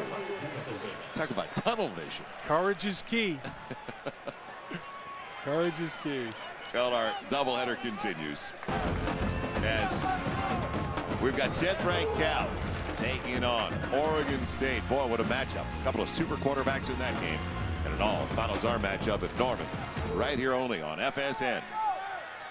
So 1st and 10, Texas Tech. They're down by 11. It could be worse, though, after the pick when Oklahoma had the ball to their own 40-yard line. Now Tech at the 21. And they get points, even if it's only a field goal, with 2:59 to play in the half. Henderson chopped down early, only a yard. Shelby came up to the line anyway. Well, the last time, you know, Tech won on a 16-play drive, they started from their own 1-yard line. Putting a 16-play drive together against Oklahoma is excellent. You don't usually get that many plays run successfully against this good a defense. But backed up like that, even though they won on a 16-play drive, they had to settle for the field goal. Once again, the hidden yards coming up to be a problem against Texas Tech, not in their favor. Bottom of your screen, trips wide side of the field. Cumbie underneath. He had the man for a half hour. Finally, Glover. If he goes there earlier, he's got more room to succeed after the catch, but Mitchell was on his back. And we talked about Oklahoma's offense being very simple. They run a few running plays, 4 running plays out of different looks. Defensively, they run a couple of different fronts and 3 different coverages. You know exactly what they're going to do, but it's like the great defenses in college and the NFL in the past. It's like, here we are, beat us. And they just play great technique, and they rep things play after play. They know exactly where they're supposed to be. They're coached effectively, and it's hard to beat them because they're so talented physically. Here it comes, 3rd and short. Keep the drive alive. What a grab. Glover on the boundary.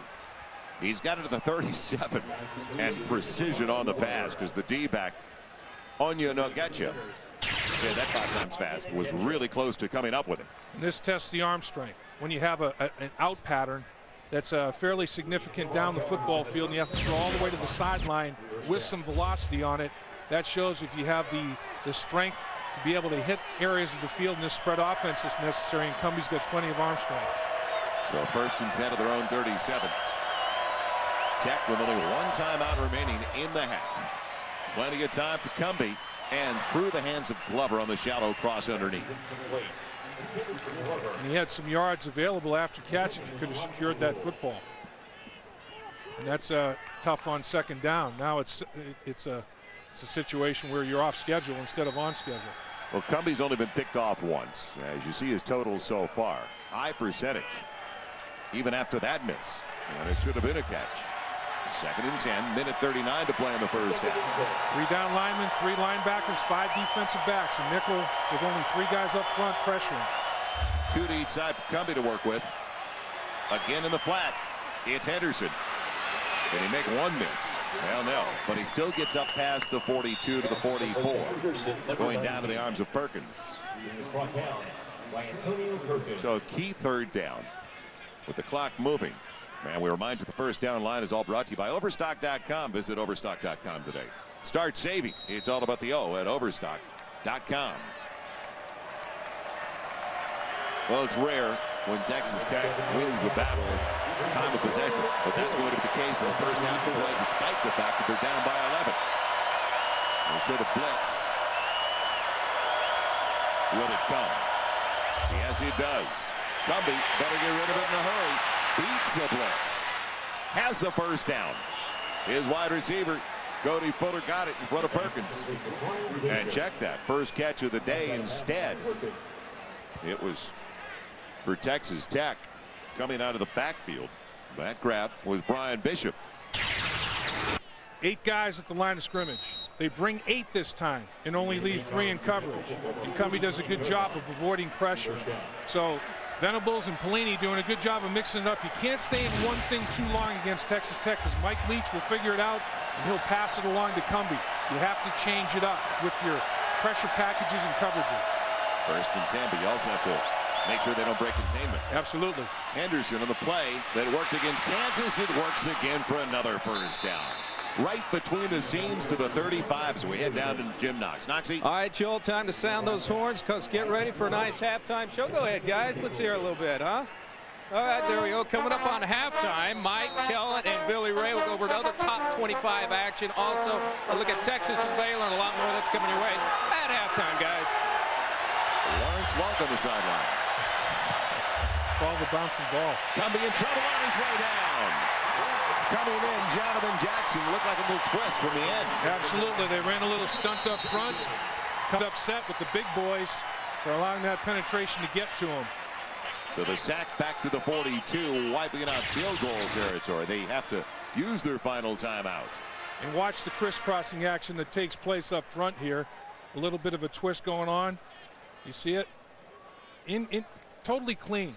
You know, you had 2 linemen blocking the same guy. In assignment error, period. A little bit of a slide protection and 2 guys locked up on 1. So 17 seconds to play. Another sack for Oklahoma. And you've got to use the sideline unless you get the 1st down and then spike it to set up for a field goal. America's #1 pregame show. It is back tomorrow. Take an insider's look at Michael Vick's success on and off the field. Plus, Ravens star Ray Lewis is going 10 yards with Terry Bradshaw. That's Fox's NFL Sunday tomorrow morning. Noon Eastern, 9 Pacific, out of the West Coast, right here on Fox. What Texas Tech wanted to get done today was they're kind of streaky. They'd have 10 good plays and then 4 bad plays in a row. They want to cut it down to 10 good plays and 1 or 2 bad plays and get in a little bit better rhythm. How about a team trailing by 11 of their 7 of 10 on their third down tries? Now, we just saw that shot of the stands here at Memorial Stadium in Norman, Oklahoma. There's very few places. We go to College Station, we talk about how great it was. Everything right about college football. You go to College Station, Austin, you can throw into the category. Norman's right there at the top of the list. Absolutely. It's a tremendous venue. A lot of history. 7 national championships. They support the Sooners, obviously. Now, on the long situation, Cumbie did a good job to avoid another sack. On 2nd and 17, still the opportunity. The linesman coming over to talk to the referee. Rufus Alexander wanted an intentional grounder. Well, they had Hicks in the neighborhood. And Bob Stoops just a good idea. Bob Stoops doesn't like it either. That time brought 7 and put 4 into coverage. Brent Venables, Bo Pelini changing it up again. 7 guys. You see everybody hitting the lanes. The pressure in his face. Is he throwing it away to avoid the sack? Is there somebody he's throwing it to? He's just throwing it well into behind the Oklahoma bench. Bob Stoops, I think, and Bo Pelini and Coach Venables all have a legitimate complaint there. He threw that away in the pocket to avoid the sack. 70% on their third downs, but they don't need 17 if they can get into the boundary and set up for a field goal. Could be their final snap. Deep down the middle, he overshoots an available Nehemiah Glover. And it was incredible he was that available because they had 8 in coverage. Only rushed 3 that time and dropped 8. So we've seen rush 8 drop 3, rush 7 drop 4. This time rush 3 drop 8. So that's what I'm talking about changing things up and not letting Cumbie and Mike Leach, the play caller, get into a rhythm. And just a little bit too much on that one. Only rush 3 guys. 5 guys better block 3, and they did. There's 5 on 3. You better be able to give your quarterback a pocket, and Cumbie stepped up into a vacated area because before nose guard was triple teamed. The tackles took the ends upfield on their own. 4th and 17. Should be the final play of the half. Into the end zone it goes. Jump ball, and it's intercepted. Final play of the half. Picked off by the Sooners, Brodney Poole.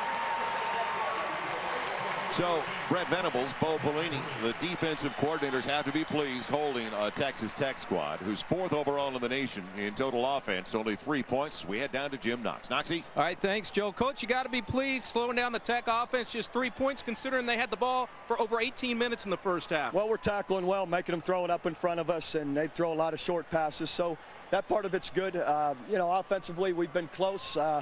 A couple of drives where we had really good field position. We needed to make something happen on those. I appreciate the time, Coach. Best of luck in the second half. Joe? Knoxy's absolutely right. They had it at the Tech 34, didn't get a point. Had it at their own 40 after another turnover. Didn't score a point, but they'll take an 11-point lead to the locker room. 14-3 Oklahoma as we join Mike Goldberg, Kellen Winslow, Billy Ray Smith. Gentlemen, take it away. Well, guys, thank you very much, and hi again, everybody. These men next to me are the Hall of Famers. That is Kellen Winslow. That is Billy Ray Smith. I'm Mike Goldberg. Welcome to the College Football Saturday Halftime Report. Guys, let's go right around. Our College Football Saturday continues from Norman, Oklahoma, the Big 12 opener for the #2 team in the nation. And at the break, it's an 11-point lead for the Oklahoma Sooners. Welcome back once again. Joel Myers along with Dave Lapham. Dave, a case of missed opportunities for both teams. Texas Tech, long drive, had to settle for a field goal. And Oklahoma scraped it away. In fact, 3 turnovers. The first 2, though, great field position. They did not make the most of it. Oh, that's very true. I mean, that says a lot right there. Both teams had identical total yards in the first half. You can see it, 178 yards. Oklahoma's a little more balanced than Texas Tech, but Tech 8 more first downs. 2 turnovers hurt Tech, obviously. And then the stat, though, that doesn't show up there is a 20-yard differential in average drive start times 5 possessions, 100 hidden yards against Texas Tech. Peterson was the story for Oklahoma. He got a great crackback block by Mark Clayton. He was off to the races for a 60-yard run right there. Now he shows his ability to lower that shoulder, break tackles. He showed his speed. Now he's showing his power. Look at him gallop through tackles here. High knee action, and away he goes. And then the Nissan leaders in the first half, Jason White, finished strong, had a slow start. He had his touchdown that ties Heupel for most touchdown passes in a career at Oklahoma. Peterson, nice game obviously with a couple of long runs. And then on the flip side of it, Cummey getting a little bit of a rhythm. Not enough though. Henderson, they did a good job on him on the ground and controlled Hicks pretty well as well defensively for Oklahoma. So we get ready for the start of the second half as always. A sellout crowd, Norman, Oklahoma. I think they're sold out for 2,060 here. It is that good a thing they've got going. The Oklahoma Sooners. And don't forget the basketball program. In very good shape with Kelvin Sampson as well as Johnny Mackey's back along with Danny Anderson. Man, out of the end zone, downwind for DiCarlo as Texas Tech will start the second half with the football at their own 20-yard line. How about those keys to victory for Tech coming in? Well, the execution early wasn't too bad. You know, I'm going to give that a check. They capitalized on turnovers. They didn't get any, so you know that wasn't helpful. This is the story of the game. Their average drive start their own 16. Oklahoma's at their 36. A 20-yard differential right there times 5 possessions is 100 yards of hidden yards. A football field of hidden yards against Oklahoma in a half against you is not good, and that's the biggest reason they're down 14-3 right now. From their own 20-yard line. Anderson, big hole up the middle. But Nicholson, the strong safety, made sure it didn't go for a first down. He got 7 as we check in with Jim Knox. All right, thank you, Joe. Just got through talking to Mike Leach, Tech head coach. Told me he's pleased with the way they're moving the ball. He says they got to keep on doing it, but they got to stick it in the end zone. Keep in mind, guys, time of possession the first half. Tech offense over 18 minutes. Talking to some of the players coming out in the second half, they said, hey, this is our half. We'll see what happens. It was the last 2 weeks. Well, Jim, this has been their quarter this year. In the third quarter, Texas Tech has outscored the opposition 58-3. Their most points and fewest points allowed. Free snap. It was offside Oklahoma. They'll need it. It'll be an automatic first down as Mitchell took down Henderson. But they got the man over the nose to jump early. Got to move when the ball moves. Don't listen to the quarterback. Shut the quarterback out. When that football moves, tee off. Not before. Offsides on the defense, number 68. 5-yard penalty and replay second down. Carl Pendleton as our Big 12 official today is Cooper Castleberry. So mark off and an automatic first down with it. Well, TCU with their third quarter offense, and then Kansas, and they shut out Kansas. Don't forget, TCU almost made a game of it before it was all over. But Texas Tech dominated Kansas in the second half. Kansas had really only 2 scoring chances in the second half. They were long field goals and both were missed.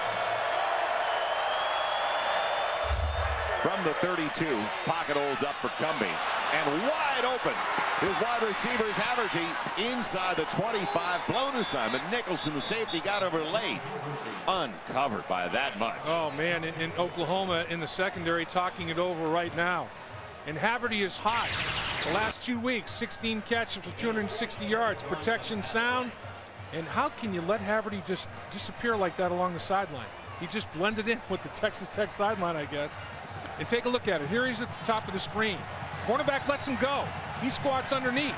Now the safety, that's way too far. He can't get there. A blown assignment. 2 guys jumped on the underneath route. They let Haverty go. Safety had no opportunity relationship-wise to get there in time. So playing a cover 2 zone, and he didn't take that side of the field. Well, the cornerback's got to ride him a lot longer down the field than he did. Henderson trying to adjust to the line of scrimmage, and tough 2 yards. It goes down to the 18. Well, we've seen it before over the last couple of weeks, and Bob Stoops knows all about it. The kind of comebacks Tech is capable of. No question. They've done it every year. This is not unlike any other years where you've seen them continue to play. They continue to play hard, and to their credit, and you've heard Mike say this, whether he's up or whether they're down, they're going to continue to play in their same rhythm, in their same way. We've been aware of that for all of the years that we've played them here in the last 4 years, that you've got to continue to play great defense, and you've got to continue to move the ball and score on offense as well. Yep, Bob Stoops lost his first game against Tech. He's won the last 4, though. Take out quickly to Cody Fuller. inside the 15, down to the 14. Jonathan Jackson, the end, getting over there. This is a key third down coming up, though. I mean, you've stalled yourself too many times already in the first half. You're down by 11, opening possession of the second half, and you've had some big plays already. This is where I think about Olamua. They're in the red zone. The tight end has been a big factor in the red zone. 23 opportunities in the red zone for Texas Tech. They've scored 15 touchdowns. Pretty good ratio. I might think about trying to get the ball out there to the big fella. He's setting up on the right side, next to the right tackle, short side of the field. Cumbie needs a little more than 3. Boy, good pocket protection. And is it? Yes, taken in at the 8-yard line. First down, Glover. That was a tough one. He hit the other wide receiver next to him. He could have almost deflected the ball. Yeah, and what happened was the play broke down. Olamua got bracketed. The play broke down, and then everybody's just running around trying to find an open spot. And Glover got the eye of Cumbie, found the open spot, and he delivered a strike. But you see, watch Olamua. He's doubled. He's bracketed right there. Now he's out of pocket. Now somebody just has to be a football player and try to get open. And Glover finds a little opening, settles in there, and Cumbie hits him. Good play. Anderson had to pull his hand back. Yeah.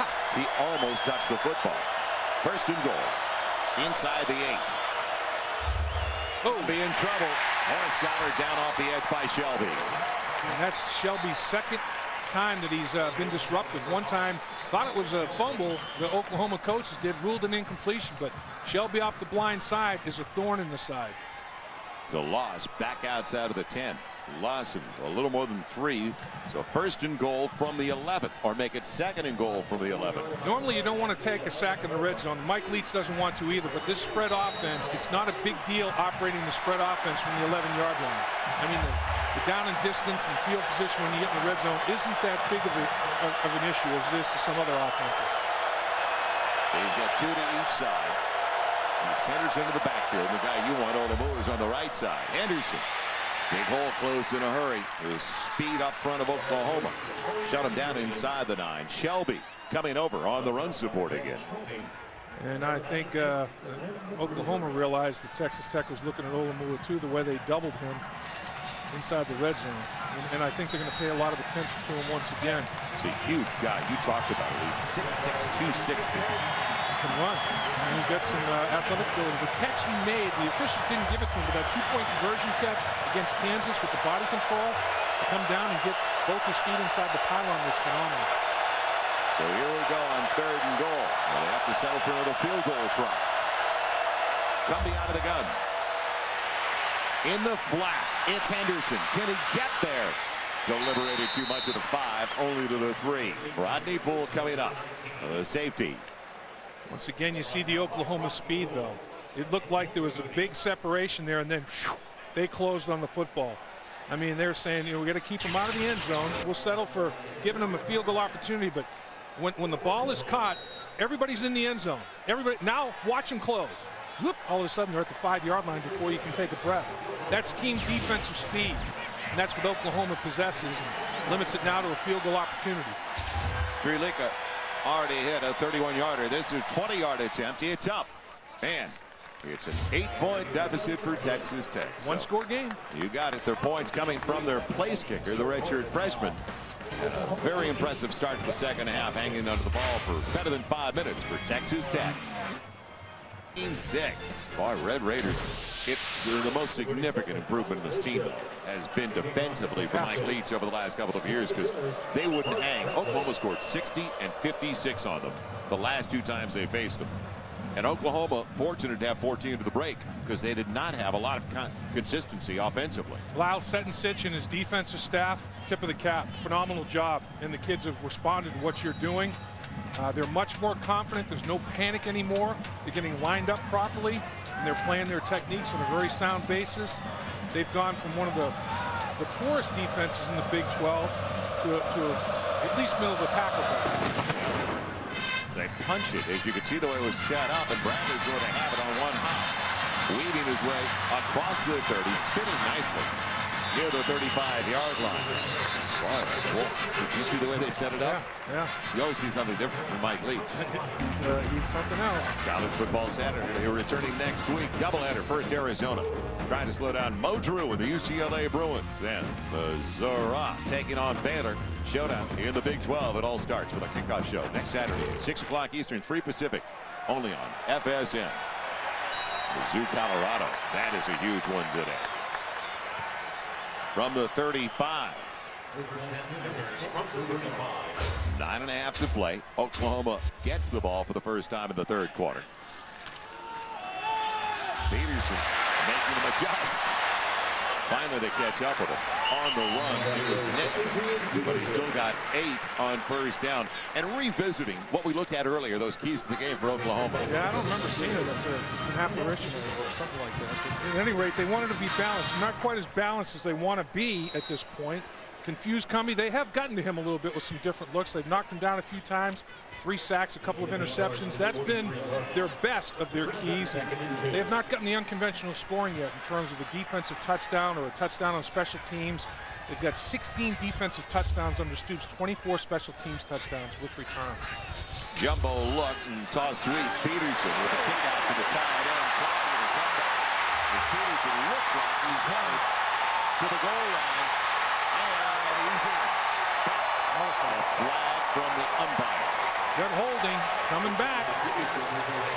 And the crowd saw it right away. The crowd didn't get as vocal as you'd expect they would. Well, that wiped out a 57-yard touchdown run. He's already had a 61-yard run, a 27-yarder. He is a physical specimen, 18 years old. He's already before that run. He's got 125. By number 55 of the offense. Penalty is 10 yards and replay second down. Now that's the first-team All-American from last year. Jamal Brown, the right tackle, he called it on. Yep. Jamal Brown got his hands outside the framework of the body. Take a look at him right here. The right tackle position.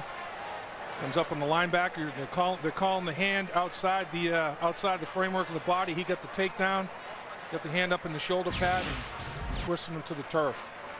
You got to keep your hands inside the framework, and they got Big Jamal with his hand outside. Once the umpire sees your hand on the outside of the cantilever, the shoulder pad, he's going to flag you a lot of times. So what turned into a dominating pancake block is called a hold and nullifying a huge touchdown. So instead of a score, it's going to be 2nd and 12. The ball all the way back to the 33. White out of the gun. Underneath it goes. And the short game going to Brandon Jones. He's a senior wideout from Texarkana, Texas. Brought down by Brinkley. But it's short of the first down by about 2.5.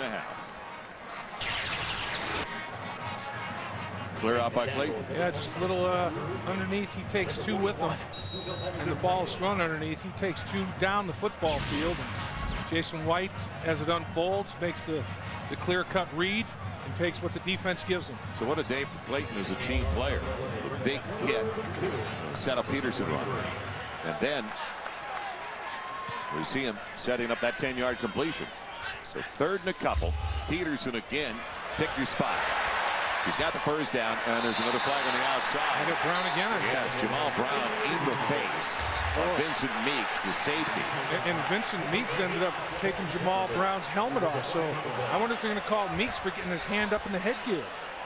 Nothing meek about the play? No, he was the not little guy meek. against the big guy? Not meek and mild on that one. Brown lost the headgear, and he's checking his nose to see if there's any blood there. They are calling the face mask on Meeks for getting up in the grill. Jamal Brown, a converted defensive lineman. And I think Texas Tech probably feels that all those Oklahoma offensive linemen, converted defensive linemen, are so athletic. Personal foul, grabbing the face mask on the defense. It's a 15-yard penalty from the end of the run and an automatic first down. So dead ball foul at the end of the run when they already had the first down. Jamal Brown has got a mismatch size-wise, and Meeks is going to fight and scrape and battle for everything he possibly can. And here comes Jamal Brown. Oh, it's not Meeks, it's the linebacker. Okay, he's working on the linebacker. That makes a little bit more sense. Yes. As he's working down the field with Sylvester Brinkley, and Brinkley's just trying to hang on for dear life when he grabs the grill of Jamal Brown and rips his face mask and grabs the helmet and cost him 15 biggies. All the way to the 36. So after they had the touchdown wiped out on their first series of the second half, Oklahoma has it in Texas Tech territory. We'll let Peterson try to get to the boundary again. Making a miss, not quite. He is stopped at the 32. Short gain of about 4. Boy, he thinks he can run through tackles. There's no doubt about that. Now he gets up a little gimpy. Brought down by the weak side backer Mike Smith. See, I think in high school he can do that. Get out there, slam on the brakes, and cut back and give ground. Not at the next level. I think if he stayed at the point of attack and followed his fullback that time, who did a pretty darn good job for him. J.D. Runnels got a nice block. He's trying to make every run a touchdown run. You have to kind of take what the defense gives you. As you see, they're almost averaging 250 yards a game on the ground. If you didn't have that touchdown run eliminated, they'd be close there. Peterson again torpedoed early on the play as Deke Bate got in. Nickman cleaned up, but Deke Bate got in real early between the center and guard. The #1 team in the nation running the football this year is in the Big 12. The Texas Longhorns at 370 yards a game, to give you an idea of where Oklahoma is going to match up for the big Red River battle next week. Well, you've got Cedric Benson down there. You have Warren C. with Oklahoma State. You have some of the leading rushers in the country right in the Big 12, which is not a rarity. I mean, that's happened before. And Adrian Peterson, by the end of the season, is going to make some noise himself. And, of course, you got Darren Sproles. They need 4 choices in for the first time, the redshirt freshman. They go the other way, and they get the first down. It's complete. The wide receiver on that side, Will Peoples, getting his first catch, the senior from Humble, Texas. Brought down by Nazruddin.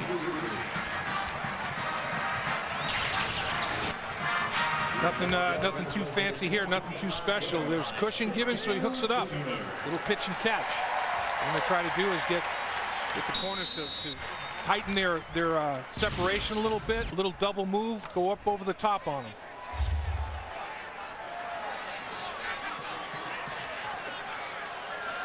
First and 10 from the 25-yard line.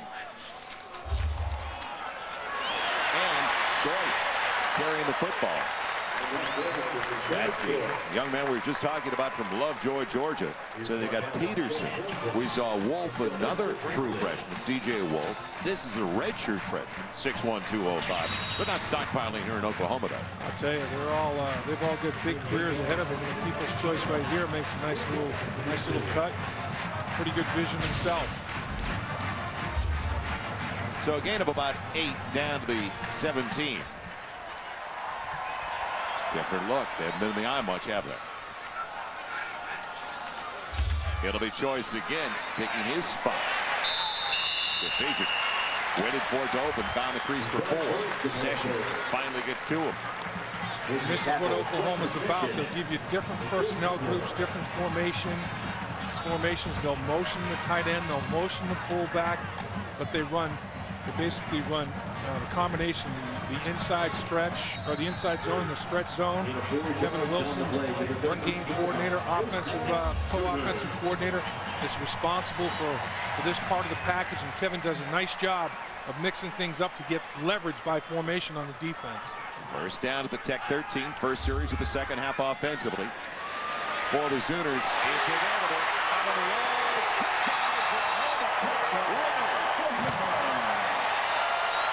There's a flag here. I don't know. I guess they're going to call a little celebration action against Oklahoma. Penalty flag thrown out of bounds by the official. The difference in this game, when Oklahoma gets in plus territory and close to the red zone, and that time inside the red zone, they've gotten into the end zone. That's right. Touchdown instead of field goal. 3 touchdowns. Texas Tech has had to settle for field goals. DiCarlo in for the point after. And there was an assessment, and it's going to be coming up on the kick, as the Sooners were a little too demonstrative.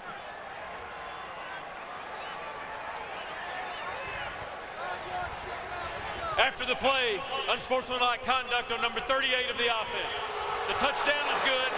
It's a 15-yard penalty that will be enforced on the kickoff. Now, this is a guy that doesn't touch it much. He doesn't carry the ball. In fact, Runnels did not have a carry last year. He had 16 catches, though, and that's exactly what he does well for this team again this season, catching the ball.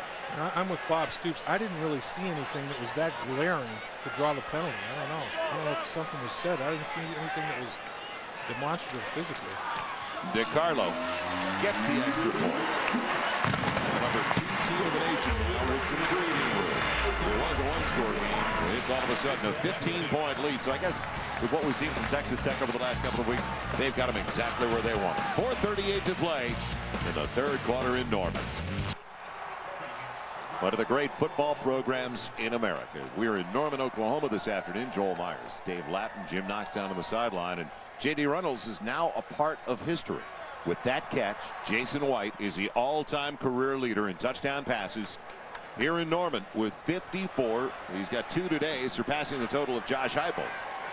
So J.D. Runnels, who doesn't touch it all that much, well, he's down forever on that catch. And unfortunately, he was penalized 15 yards for celebrating with a fan after the score. Excessive celebrating cost him 15 yards, and DiCarlo has to kick off from his own 20-yard line. It's almost like kicking from a safety. Well, he's downwind. There's a slight breeze at his back as Amendola's over to the far side. Johnny Mack over to the near side waiting after the 9-play. 60-yard scoring drive, taking almost 5 minutes off the clock. Now, does he go out of bounds? Yes. Did he touch it? No. He should know. And they say he did. He did. He touched it. Boy, what a mistake. He touched it. If he didn't, they'd have better field position. Oh. Great field position. It took a dogleg right. Mistake. Well, you just make sure that it's going out of bounds. So a real error for Texas Tech. First down. Well, the next great champ moving to FSN. 12 fighters competing to see who's got the heart of a champion. It all starts October 10th, 5 p.m. Catch the first 4 episodes. So new episodes beginning on October 17th at 6. It's only on FSN. Once again, Texas Tech, tough field position. It's hard to go 80 yards for a score against a defense as good as Oklahoma was. Assignment sound usually. Well, they added to the 20 there last time. Settled for a field goal. Cumbie maneuvering. Man on the sideline. Olumua, the tight end. Oh, if he waited for Cody Fuller to give him a block. He's brought down by Dante Nicholson. All he wanted to do was run over the guy, though. Well, and he broke a tackle by, I'll tell you what, Anya Nagetcha. Tried to make the hit on Olumua, and here he comes. Anya Nagetcha says, I don't think so. Catch, miss. Oop. And after catch, significant yards, 12 yards after the missed tackle by Anya Nagetcha. So 21 on the reception. First and 10 outside of their own 41. Shovel. And Anderson dropped. Great penetration. It was Burdine. He's been called a couple of times today. He's only a sophomore. 6'5", 255 defensive end. Plays hard. Can really run. Disruptive force. And a little bit different wrinkle to the shovel pass. Fake the forward pass and then shovel pass with the left hand. No fool whatsoever. Inside of Warren County. Oklahoma has a lot of things working their way. The clock, the score, play fake on the delay. Cumbie, low throw. Did it skip in there? Will they give it to the wide receiver Fuller? They're going to say it was a catch. He sold it well. Yeah, he did. At the 48. You be the judge on this replay. Did he get his hands underneath the football? And Bob Stoops and Bo Pelini can't believe that he did. And as Cumbie delivers this ball, let's see if it short hops, hits the ground or not. Does he get his hands up underneath it? Oh, that hit the ground. That bounced off the ground and up into his chest. We got to go to the Big Ten for a replay, though. Let's call it. From the 48. Third and makeable now. You got it. 3rd and 4. I thought the umpire was going to come in and say, because he had a good look. He did. He did. Henderson. He gets this. It's all Henderson. What a job. Talk about a tough 6 yards.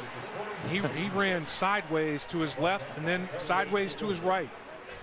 And that's, I mean, he ran as fast laterally as he did going forward. So it's a first down by a couple of yards. Torian Henderson, the Big 12's Offensive Player of the Week. He won it for him last week with a career best on the ground, 169 yards. He had 17 carries last week. He's already got 14 this week. So Mike Leach is trying to get the running game incorporated and keep these defenses honest. Underneath, it's Olumua again. He's got the first down. Boy, it's tough. It is really tough to wrap a guy that size, especially for a guy that he's got maybe 7-8 inches on to begin with. Yeah, and once you get the old 18-wheeler rolling, he's gonna make the play. And there he is, just hooking up, missed tackle, make somebody miss. And that's a linebacker who's making miss. Another missed tackle. And you know, you had Dante Nicholson, who's a good football player. Lance Mitchell, a good football player. He made him miss, and then he broke tackles. Olumua is a force.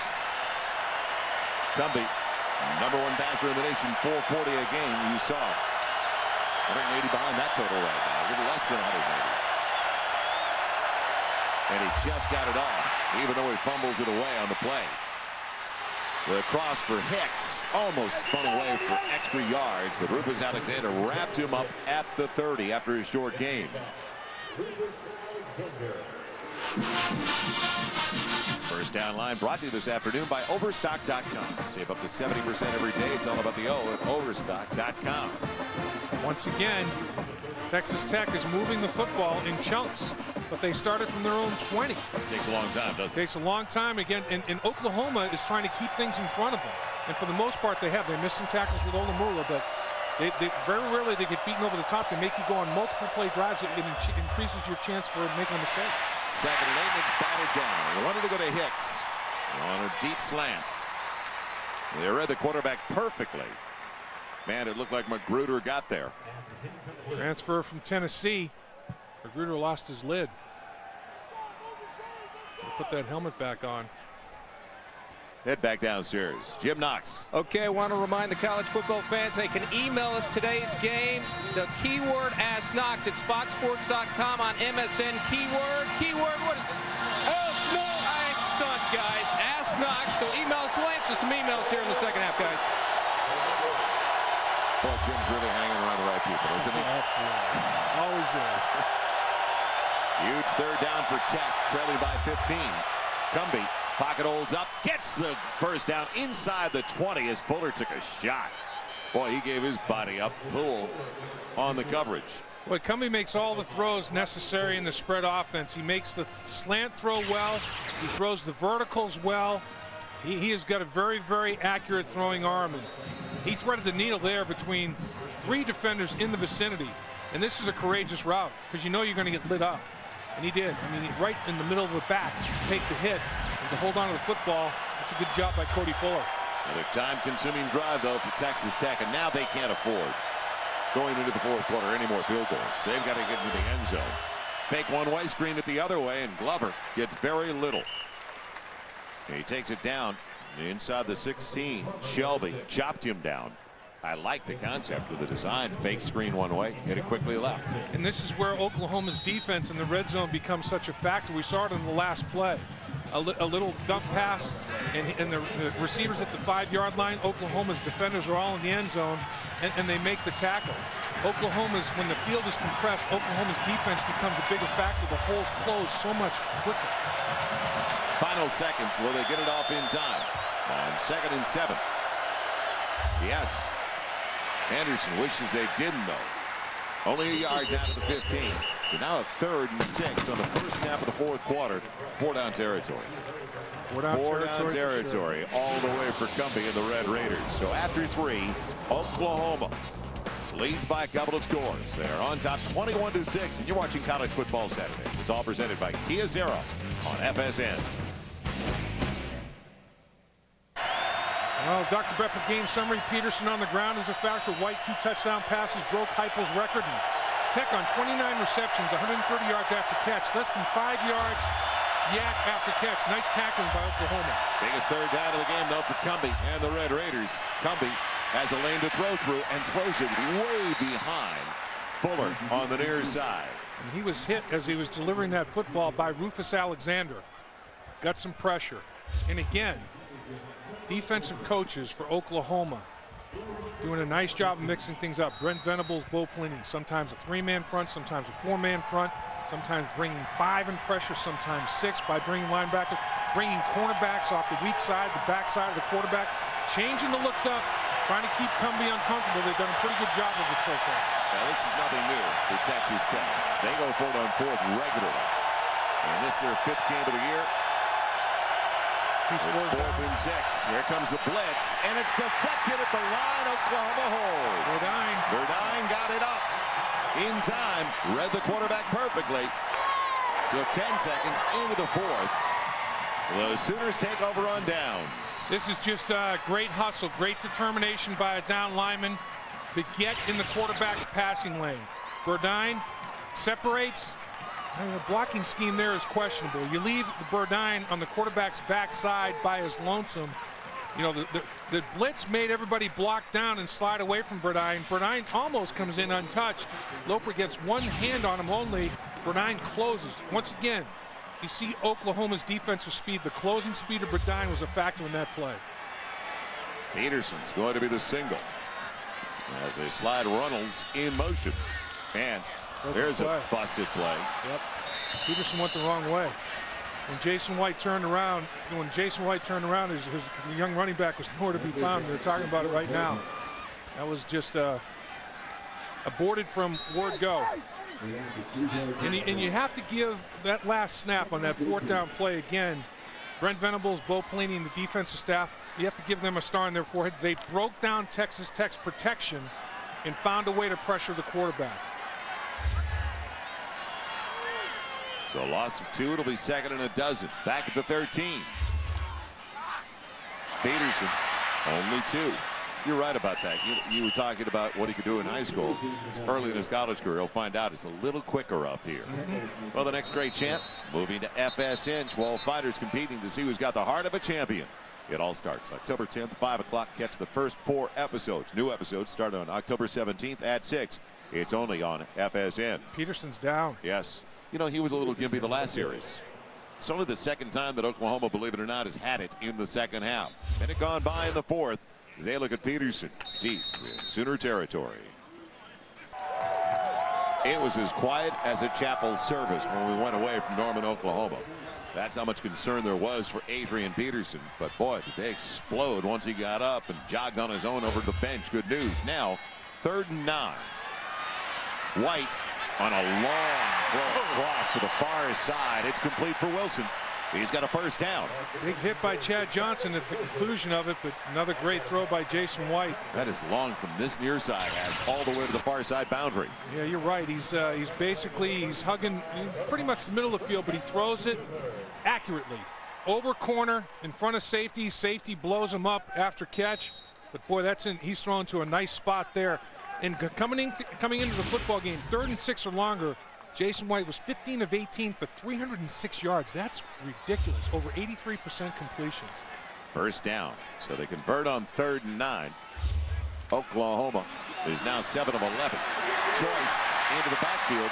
Scrambles across the 40 after the 43-yard line. Going down. He's hit low by Vincent Meeks. Now back to the injury for Adrian Peterson. It looked like maybe a little hyperextended knee. Right, as he's struggling for additional yards. He gets hit, and as he's trying to drag the defender, left ankle, left knee, contorted, put in bad spots, and then the pile falls on top of him. Just strained it a little bit, but he's a young guy with a lot of flexibility, so he does a pretty good job, even though Mike Smith kind of twists that leg up a little bit. Oklahoma just wants to chew up the clock now.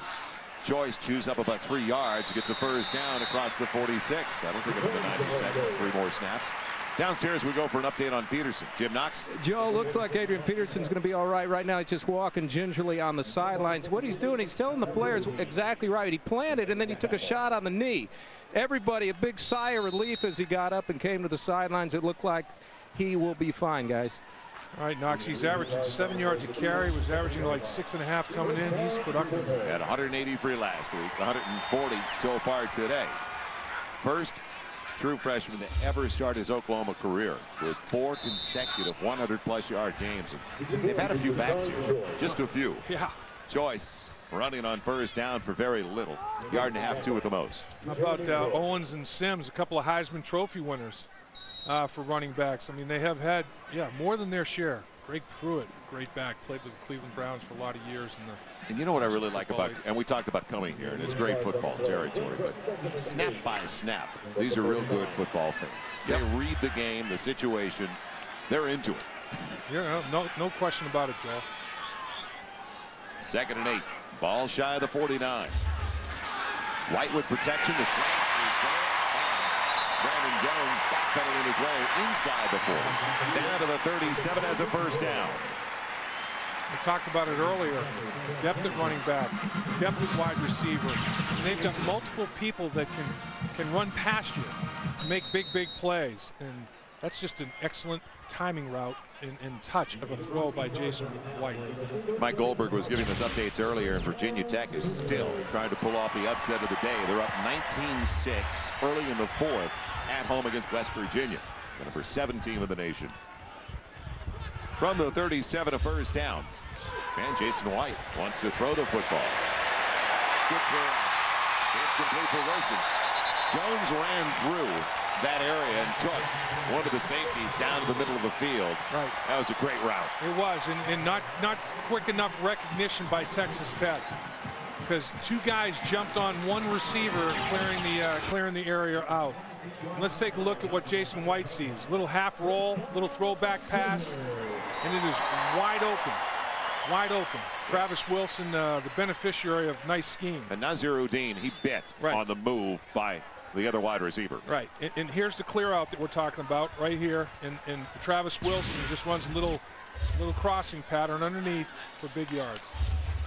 Joyce trying to bounce outside. Barely pulled down out on the edge.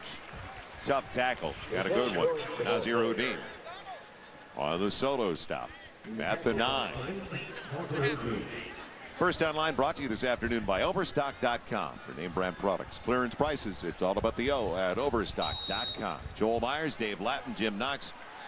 Great football country, Big 12 country in Norman, Oklahoma. It's a treat when we get here. I don't think we were here last year. We were here 2 years ago, a couple of times. Right. I don't think they want to see us. Bob Stoops 33-1 at home, and we did the only loss at home for Bob Stoops. Rashawn Woods late in the game. He did that to a few teams though. White in trouble. And throws it over his wide open tight end, Bubba Moses. Deke Bake was the difference in the play. He was. Deke Bake should get a pass defense right here, because Deke Bake made Jason White throw the ball sooner than he wanted to, because he knew Travis Wilson was breaking free. But he had to try to get away from Bake as he was trying to hit a wide open tight end it was in the back of the end zone. That's big James Moses. They Bubba call Moses. him Bubba. I think we've seen enough Bubbas on the road that we've been at Planet Bubba. Inside the 10. It is 3rd and 8. Pocket holds up. Here's a late blitz. And White over the middle. Touchdown, Oklahoma. Wilson. That's just a great individual effort right there by White. Chad Johnson thought he was going to get him down. And he did. Mike Smith was there in the vicinity as well. Flag was down. It was on Tech, though. That'll be declined. Tech lined up off sides. Just a very athletic play. Now, we talked about Jason White having his legs back underneath him. Here's a good example of it. Blitz. Chad Johnson misses. Mike Smith pops him. The ball's already gone. Last year, Jason White would not have been able to get out of the way of that play like he did. He's got those legs without the knee braces now. His legs are back underneath him, and it's easier to throw it. DeCarlo pushed it, got it inside the upright. So a perfect day so far for Oklahoma. 2 for 2 on their possessions in the second half. And White, we talked about it, showed his mobility he didn't have when he was wearing the brace. He paid for it at the end of the play. It wasn't artistic, but it worked. In Norman, Billy Sims, the year 1978, a Heisman season for Billy Sims. Almost 1,800 yards rushing. Jason White winning that last year. Well, our Dr. Pepper trivia. related to the Heisman, the only 2 players to win the Heisman, then finish second in the voting next season. Good question. Very good question. Billy Sims. Glad you feel that way. What a sad deal for Billy Sims. His knee injury cuts that promising career short. He ran well when he was healthy for the Lions. Oh yeah, he sure did. 28-6. Sooners 8-yard touchdown pass to Runnels. Now a 9-yarder to Travis Wilson. As DeCarlo's bumped up, and Johnny Mack, the running back, stays in the end zone for Tech, starting their 3rd consecutive time in the second half at their own 20-yard line. Next week, how about a twin bill? First, Arizona trying to slow down Morris through the UCLA Bruins. Then Missouri taking on Baylor. Match up in the Big 12. It all starts. Kickoff show next Saturday, 6 Eastern, 3 Pacific, right here on FSN. Missouri, Colorado starting at the bottom of the hour. I got a feeling we'll watch that. That's going to be an interesting one. That is going to be a big factor in determining the Big 12 North positioning for sure. 4.5 minutes gone. Tech needs a quick score and pluralize that. As Cumbie on the little shallow cross gets it to Glover. Perkins forces him out. It's a first down though. It's outside the 35. Let's see where they put it. Right past the 35, near the 36. And go to the sideline as well when you can. Now the clock's a huge enemy. It sure is. And this is the bread and butter. This is where Texas Tech makes their money. Crossing pattern. They read man, they continue to run. They read zone, they settle down in the open spot of the zone. They do it better than anybody in the country. Here comes a delayed blitz. They get a chip. Underneath it goes. It's Haverty. And down the sideline, look out. They say he stepped out at the 49. It'll be a first down anyway. Yeah, Bassey almost missed with the angle. He got there just enough to get Haverty to step on the sideline. And throw back pass. Haverty's off. Here comes Bassey. Here he comes. Oh, doesn't have the best angle, but just gets a piece of him. Right foot out. Left foot out. Right foot out. Left foot out again. He's definitely out. So they put her to the midfield stripe. First down for Texas Tech. 30 yards on a pass to Glover and a second to Haverty. One thing Oklahoma's done very well today is kept everything in front of them. Yep. That almost got behind them. Cumbie has it batted down again. You know, we saw that regularly, and they read Cumbie well. I'm kind of surprised we haven't seen it more often. If you don't get the penetration, go up, even though Cumbie's a big guy at 6'4". Yeah, and the guy that is giving Oklahoma the most trouble in terms of not keeping him in front of him is Haverty. They broke coverage on him down the sideline where he almost scored. But Oklahoma has been a keen example once again, Joel, of bend but don't break. You know, they give up yards between the 20s. It's like a track meet between the 20s. Once you get in the red zone, they tighten it up. And then expect your opponent to make mistakes, because Oklahoma can force mistakes since it's thrown behind the young man you're talking about, Haverty, on that one. And that's, again, in my opinion, when you have team speed defensively, it is tougher to score in the red zone. And I think you have to be able to run the ball at them in the red zone. You have to pound them in the red zone if they're athletic and fast and maybe not the biggest people in the world. And Texas Tech style of offense is a good matchup for Oklahoma in the red zone with all the speed they have, closing those windows of opportunity up so quickly when the field's compressed. And now 3rd and 10, where the ball at the 50. Pressure. And deflected, intercepted, picked off. It's Poole. Down the sideline, barely tripped up, going down inside the 30. So after it went off the hand of the wide receiver, Poole was there, the safety. There was double coverage on that one. And same type of scenario that happened last week at Kansas. Deflected balls, and off those deflections, the old tip drill, the defense staying with it. And not quite on the same page in terms of, he was starting to settle down into his seam of the zone. Cumbie's still leading him. Hicks deflects it to Poole. And Poole not only intercepts the ball, but more hidden yards. Returns the ball about 30 yards. Hidden yards giving Oklahoma a short field. Texas Tech with their backs to the wall defensively. And good news for Sooner fans, Dave. Adrian Peterson is back in there at tailback on first down. Looks for the kick out. Man took a shot low again. right on the left side. The left side he went down with. He gets about 3. Jeremy Woods over there, the senior from Andrews, Texas. So 183 yards last week, career best in only his 3rd game. He got the start today, his first career start, due to the ankle injury to Kewan Jones, and he's made the most of it, almost 7 per carry. Yeah, he's very effective. I mean, he's got the ability, the size, and the power to run inside, and the speed to bounce it to the outside. I think he's got to get just a little bit more disciplined, not try to make every run a home run. His attempt, he can't try to score every time, which he did in high school almost. Runnels sets up. Now can Runnels give him a block? Peterson waits for the pursuit to go by. Gets a couple inside the 20, down to the 19. So it'll bring up 3rd and a little more than 4. And our first down line is brought to you by Overstock.com. Name brand products at clearance prices. It is all about the O. Overstock.com. Peterson's a very upright runner, Joel. Reminds me of an Eric Dickerson type guy. His carriage on the football field is very upright, and that he may be a little susceptible to taking some shots in the old ribs, but he's got functional football speed. Bob Stoops said with his shoulder pads and helmet on, he's just as fast, if not faster. He's so strong. 8 of 12 on the 3rd down, 67% coming in. White, will he run for it? No. Man, it's off the fingertips of Wilson. He should have run for it. He could have had it. He only needed a little more than 4. So now it's going to be 4th down, and the field goal unit is coming out for Bob Stoops. We'll hope you'll join us at the Big 12 championship game with Dr. Pepper. Big 12 title game. Tickets are on sale right now. You can log on immediately. Go to the web, Ticketmaster.com, or give us a call. 1-800-676-5488. That's 1-800-676-5488. DiCarlo came into the game 3 for 4 with a long of 35. This is his first attempt of the day. And the snapper, Jacob Rice, didn't know they were going to kick a field goal. He came running on late. Hard to kick a field goal without that snapper. From 36 yards away, it's on its way, and he's pushed it. Not even close. So life is still there, even though it's a slim shot. With 8:10 to play, but a missed 36-yard attempt. We're just talking about the magical year, 1978 for Billy Sims, a Heisman season.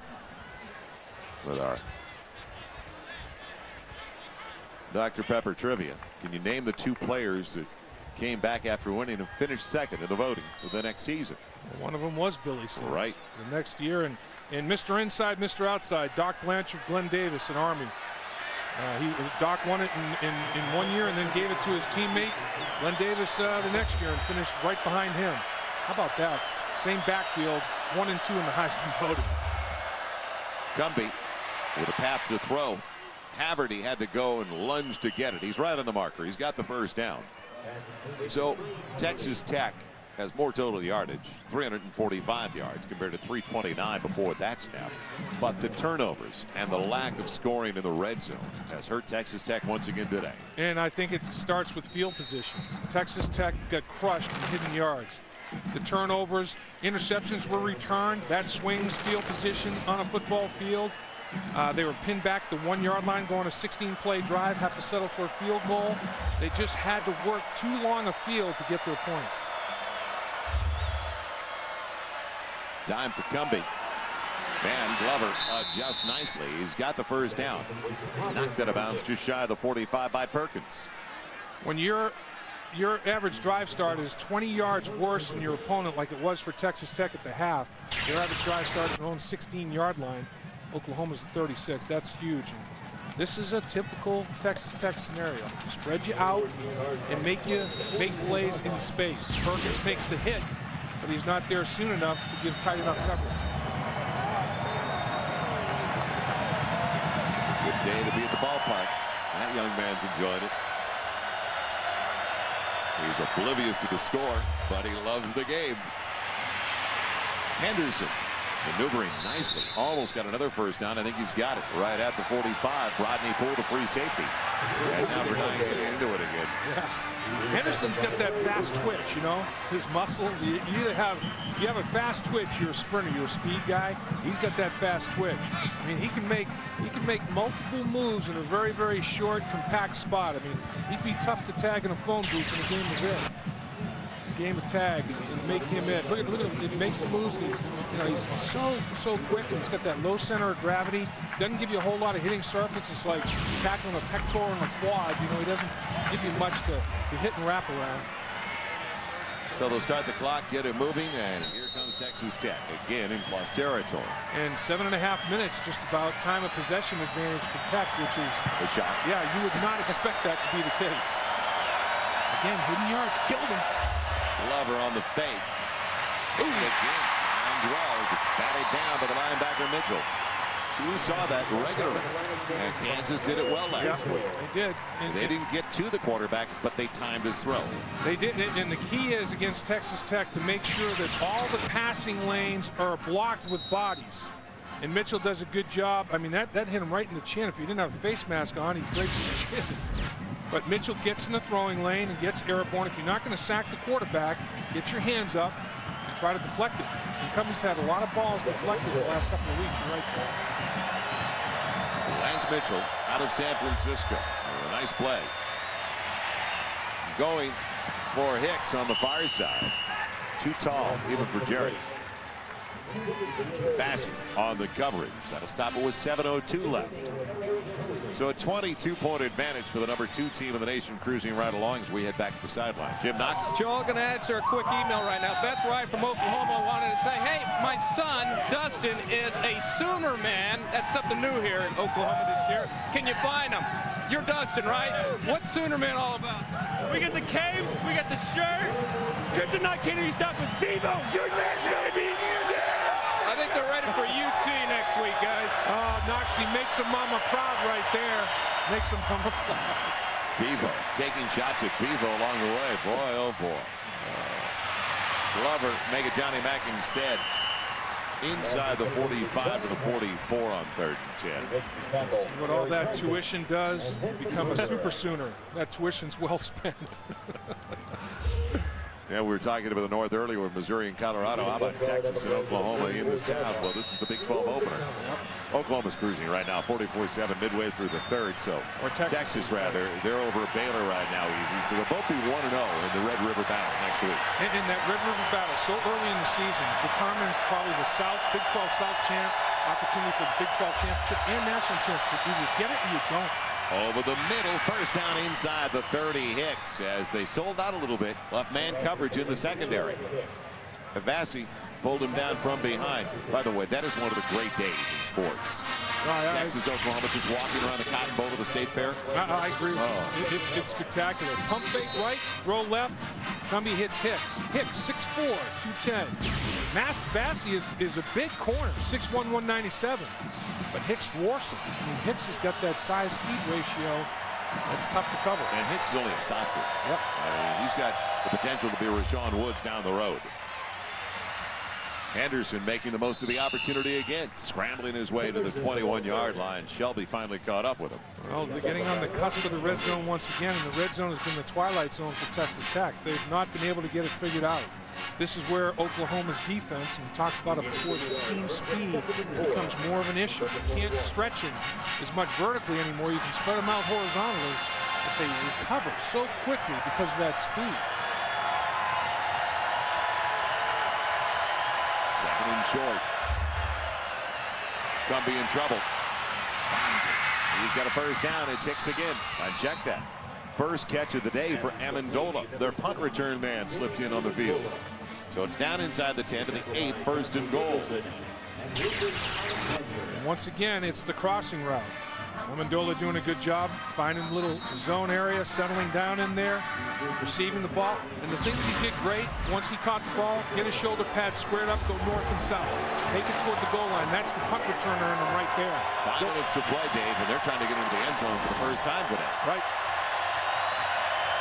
Mack is in there now to Henderson in the backfield. Cumbie calling it at the line. It's Johnny Mack. Huge hole up the middle. Touchdown, Texas Tech. Cumbie saw something to take advantage of up the gut, and did they ever. The Red Sea parted there. Mack scores in the old touch football game. Did anybody lay a fingernail on him? And check it out. It's the old fold block. Center guard fold, and Mack is virtually untouched as he takes it to the end zone. Interesting, they're only going for one here.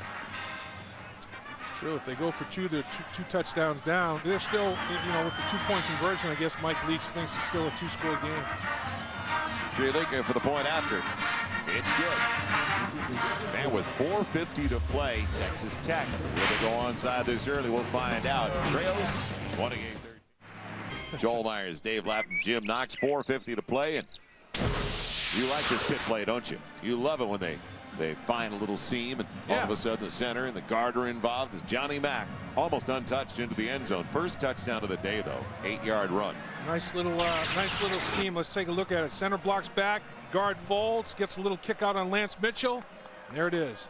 Johnny Mack untouched basically till the 3-yard line. You're not going to be able to arm tackle him from there. So little crisscross action in the pits. Down by 15. The onside kick, and it's covered early by Oklahoma's Travis Wilson. So the Sooners have it in Tech territory. We return to Norman.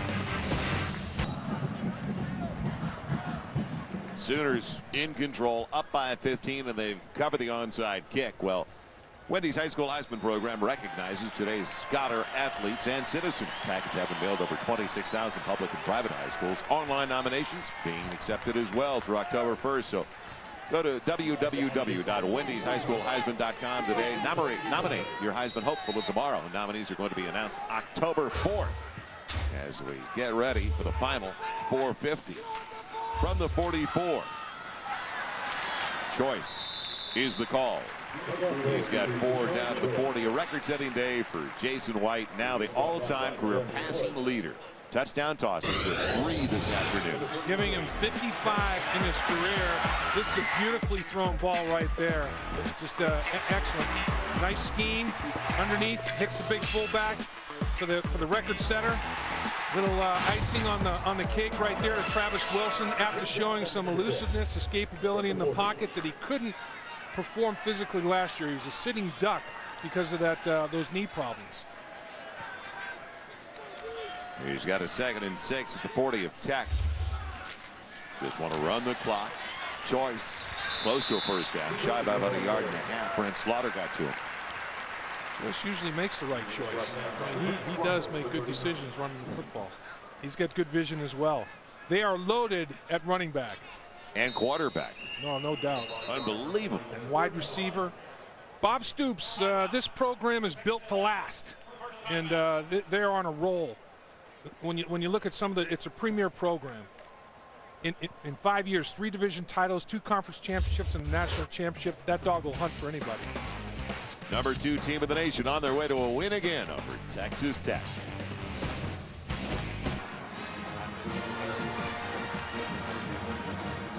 A 15-point lead for Oklahoma down the stretch with 3:44 to play. Their Big 12 opener, the 4th straight home game, as if they needed it. Boy, that Joe Castiglione, he knows how to make a schedule.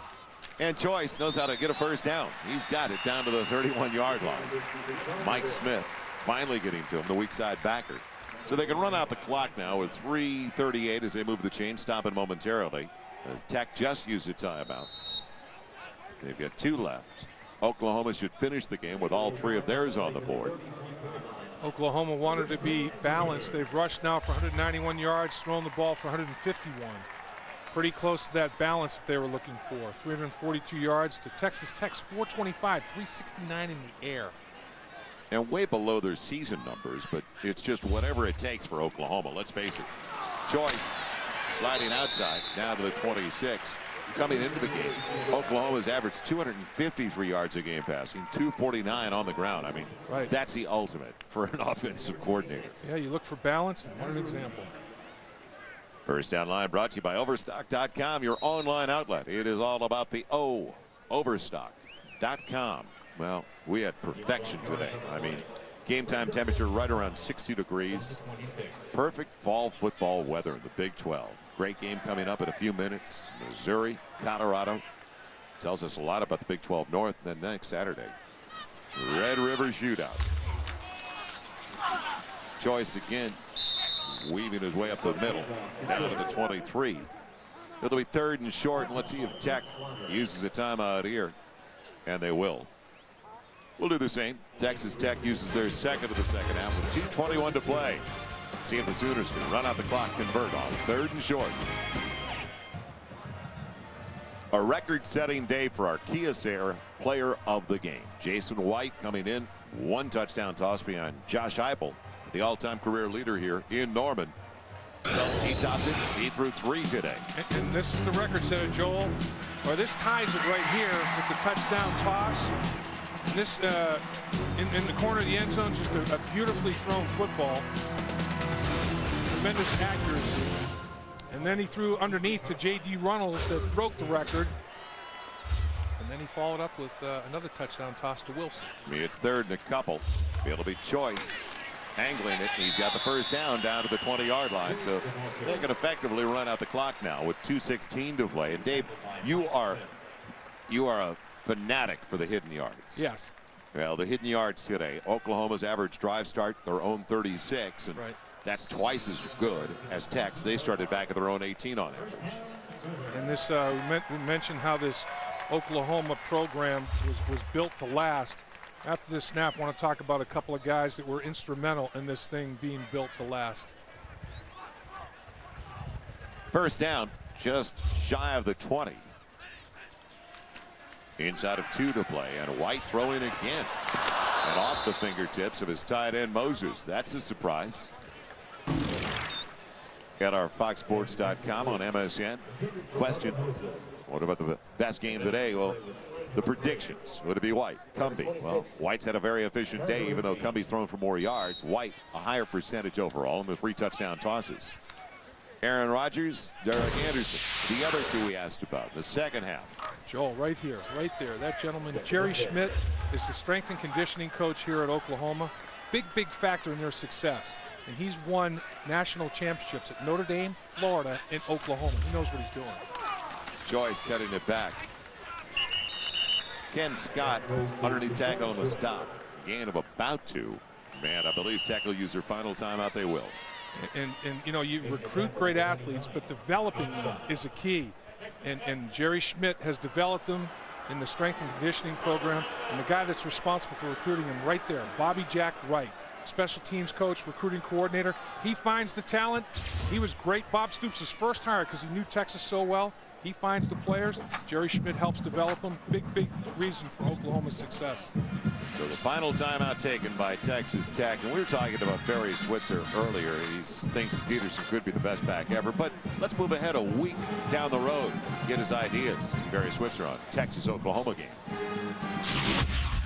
Well, I tell you what, I've been on both sides of this. You know, we've won 5 in a row. I've lost 3 in a row. I know the pressure that builds. I know the pressure builds to the other side. You know, so I've been where Mac's been.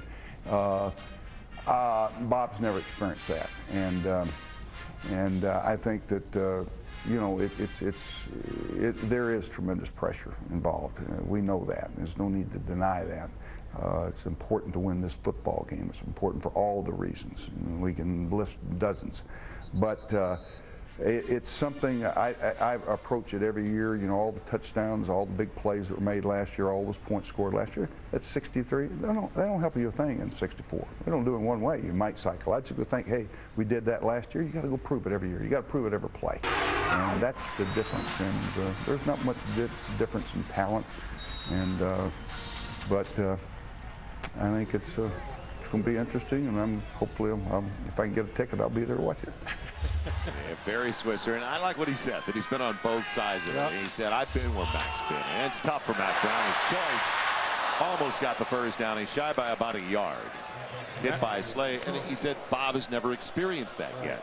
And Bob, this gentleman right there, Bob Stoops, might be the best big game coach in college football.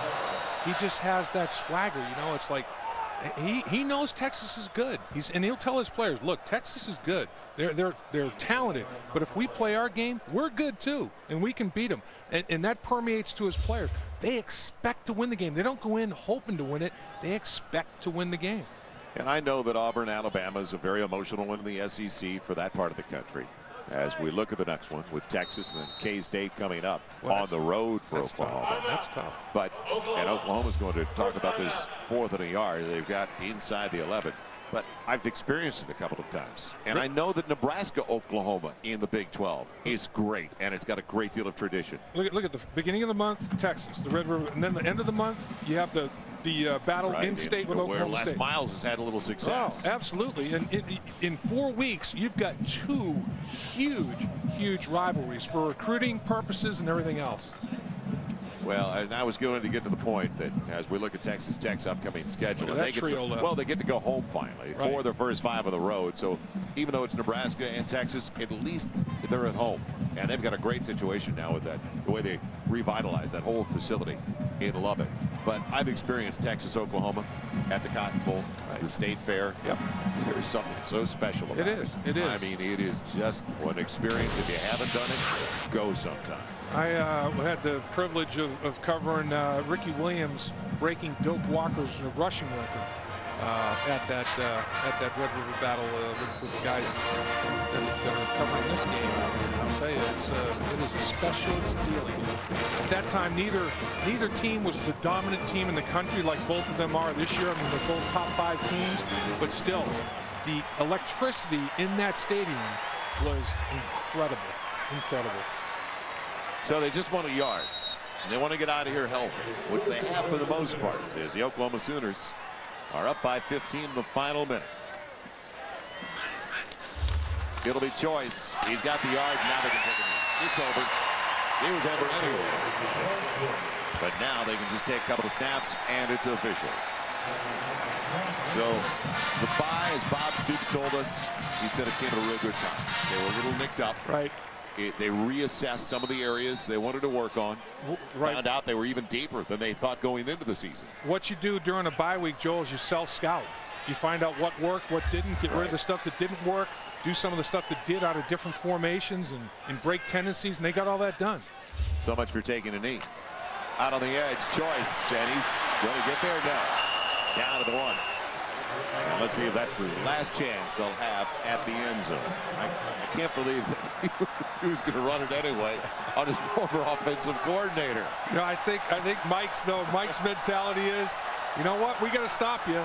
And Mike, you know, he caught some heat for throwing the ball in the end zone against SMU at the end of the opener, and Bob Stoops, he's cheering him on, but he's saying that's it. He's no mas, go over, shake Mike Leach's hand, and get ready for Texas. It is all over in Norman, Oklahoma. 2 old friends, comrades. A lot of respect. You said it. Went to battle together. You know, the first thing Bob Stoops did when he got the job at Oklahoma, bring in Leach to be a coordinator. And let's head down. Jim Knox. All right, thank you, Joe. Coach, you got to be extremely pleased holding a, high-powered offense at Texas Tech to just 13 points. You guys finally got 3 picks today, too, the first of the season. Yeah, fortunately, you know, sometimes they just come to you. But, yeah, we still can be a lot better. It's frustrating 13 points, but I recognize they score a lot of points on everybody, so I'm pleased. But we got a lot we can still polish up. Talk about Jason White. It becomes the Sooners' all-time touchdown passing leader. 3 touchdowns today. That's 55 on his career here. He's special. The guy's just amazing the way he leads our team and the way he plays, his humble nature. And he's a great competitor. And, you know, he's so efficient in not giving you bad plays and giving you great third down pickups. He's really he's something to watch.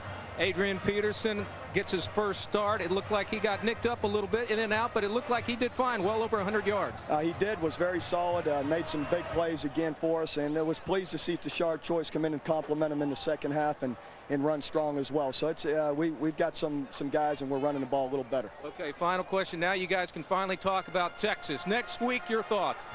Can't get here soon enough. I appreciate it. Thanks, Coach. I like it. I love it. Can't get here soon enough. Well, they go in with a speed defense that's very impressive. It's going to be interesting to see Cedric Benson, Texas's philosophy of pounding that football, run that football. Will Oklahoma be able to stand up to it between the tackles?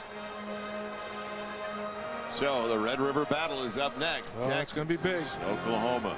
And don't forget our college football Saturday doubleheader continues. Coming up next, number 10, Cal. The Golden Bears taking on the Beavers in Corvallis. This is Joel Myers for Dave Lapham, Jim Knox. Thanks for being with us. Dave, I hope we get back here. I love coming to Norman, Oklahoma. There's not a better venue in the country. Final score again. Oklahoma, the #2 team in the nation, impressively maintains control throughout and wins by 15. Now back to the studio. Mike Goldberg, Kellen Winslow, Billy Ray Smith. Guys, great job done in Norman, boys. Outstanding football game. Texas Tech, lowest point total in 26 games. They came in averaging 38 points a game. They score 13. Welcome to the College Football Saturday post-game report alongside the Hall of Famers, Kellen Winslow and Billy Ray Smith. I'm Mike Goldberg. Let's talk about the game we just saw. Oklahoma, BR called out their defense at the beginning of the day on our kickoff show. Their defense responded. They responded Not well. to BR, to the challenge. Well, they may have. They might have been watching the show. You never know. What Oklahoma did today was their defense showed up, and they played well to 3 interceptions, the first 3 of the year. Jason White, as usual, at quarterback was very solid, but it was the running game that took Texas Tech out of the flow. They had a lot of opportunities to move the ball in between the 20s, but not get it across the goal line, and that's because Oklahoma did such a great job, BR, on offense. Yeah, and then on the defensive side of the football, they come up with interceptions. Their first of the year, the Texas Tech Raiders turning the ball over. That's a huge mistake for them. You can't turn the ball over to an offense like Jason White and the Oklahoma Sooners. You see Jason White, you know, he has a kind of a mundane day where he's passing for 150, 160, but no interceptions. Sonny Cumbie, over 300 yards, but 3 picks. That makes all the difference. And remember, he had 4 interceptions, even though they beat Kansas. So Cumbie has not been without mistakes, and they cost him in the game today. All right, our game 2 of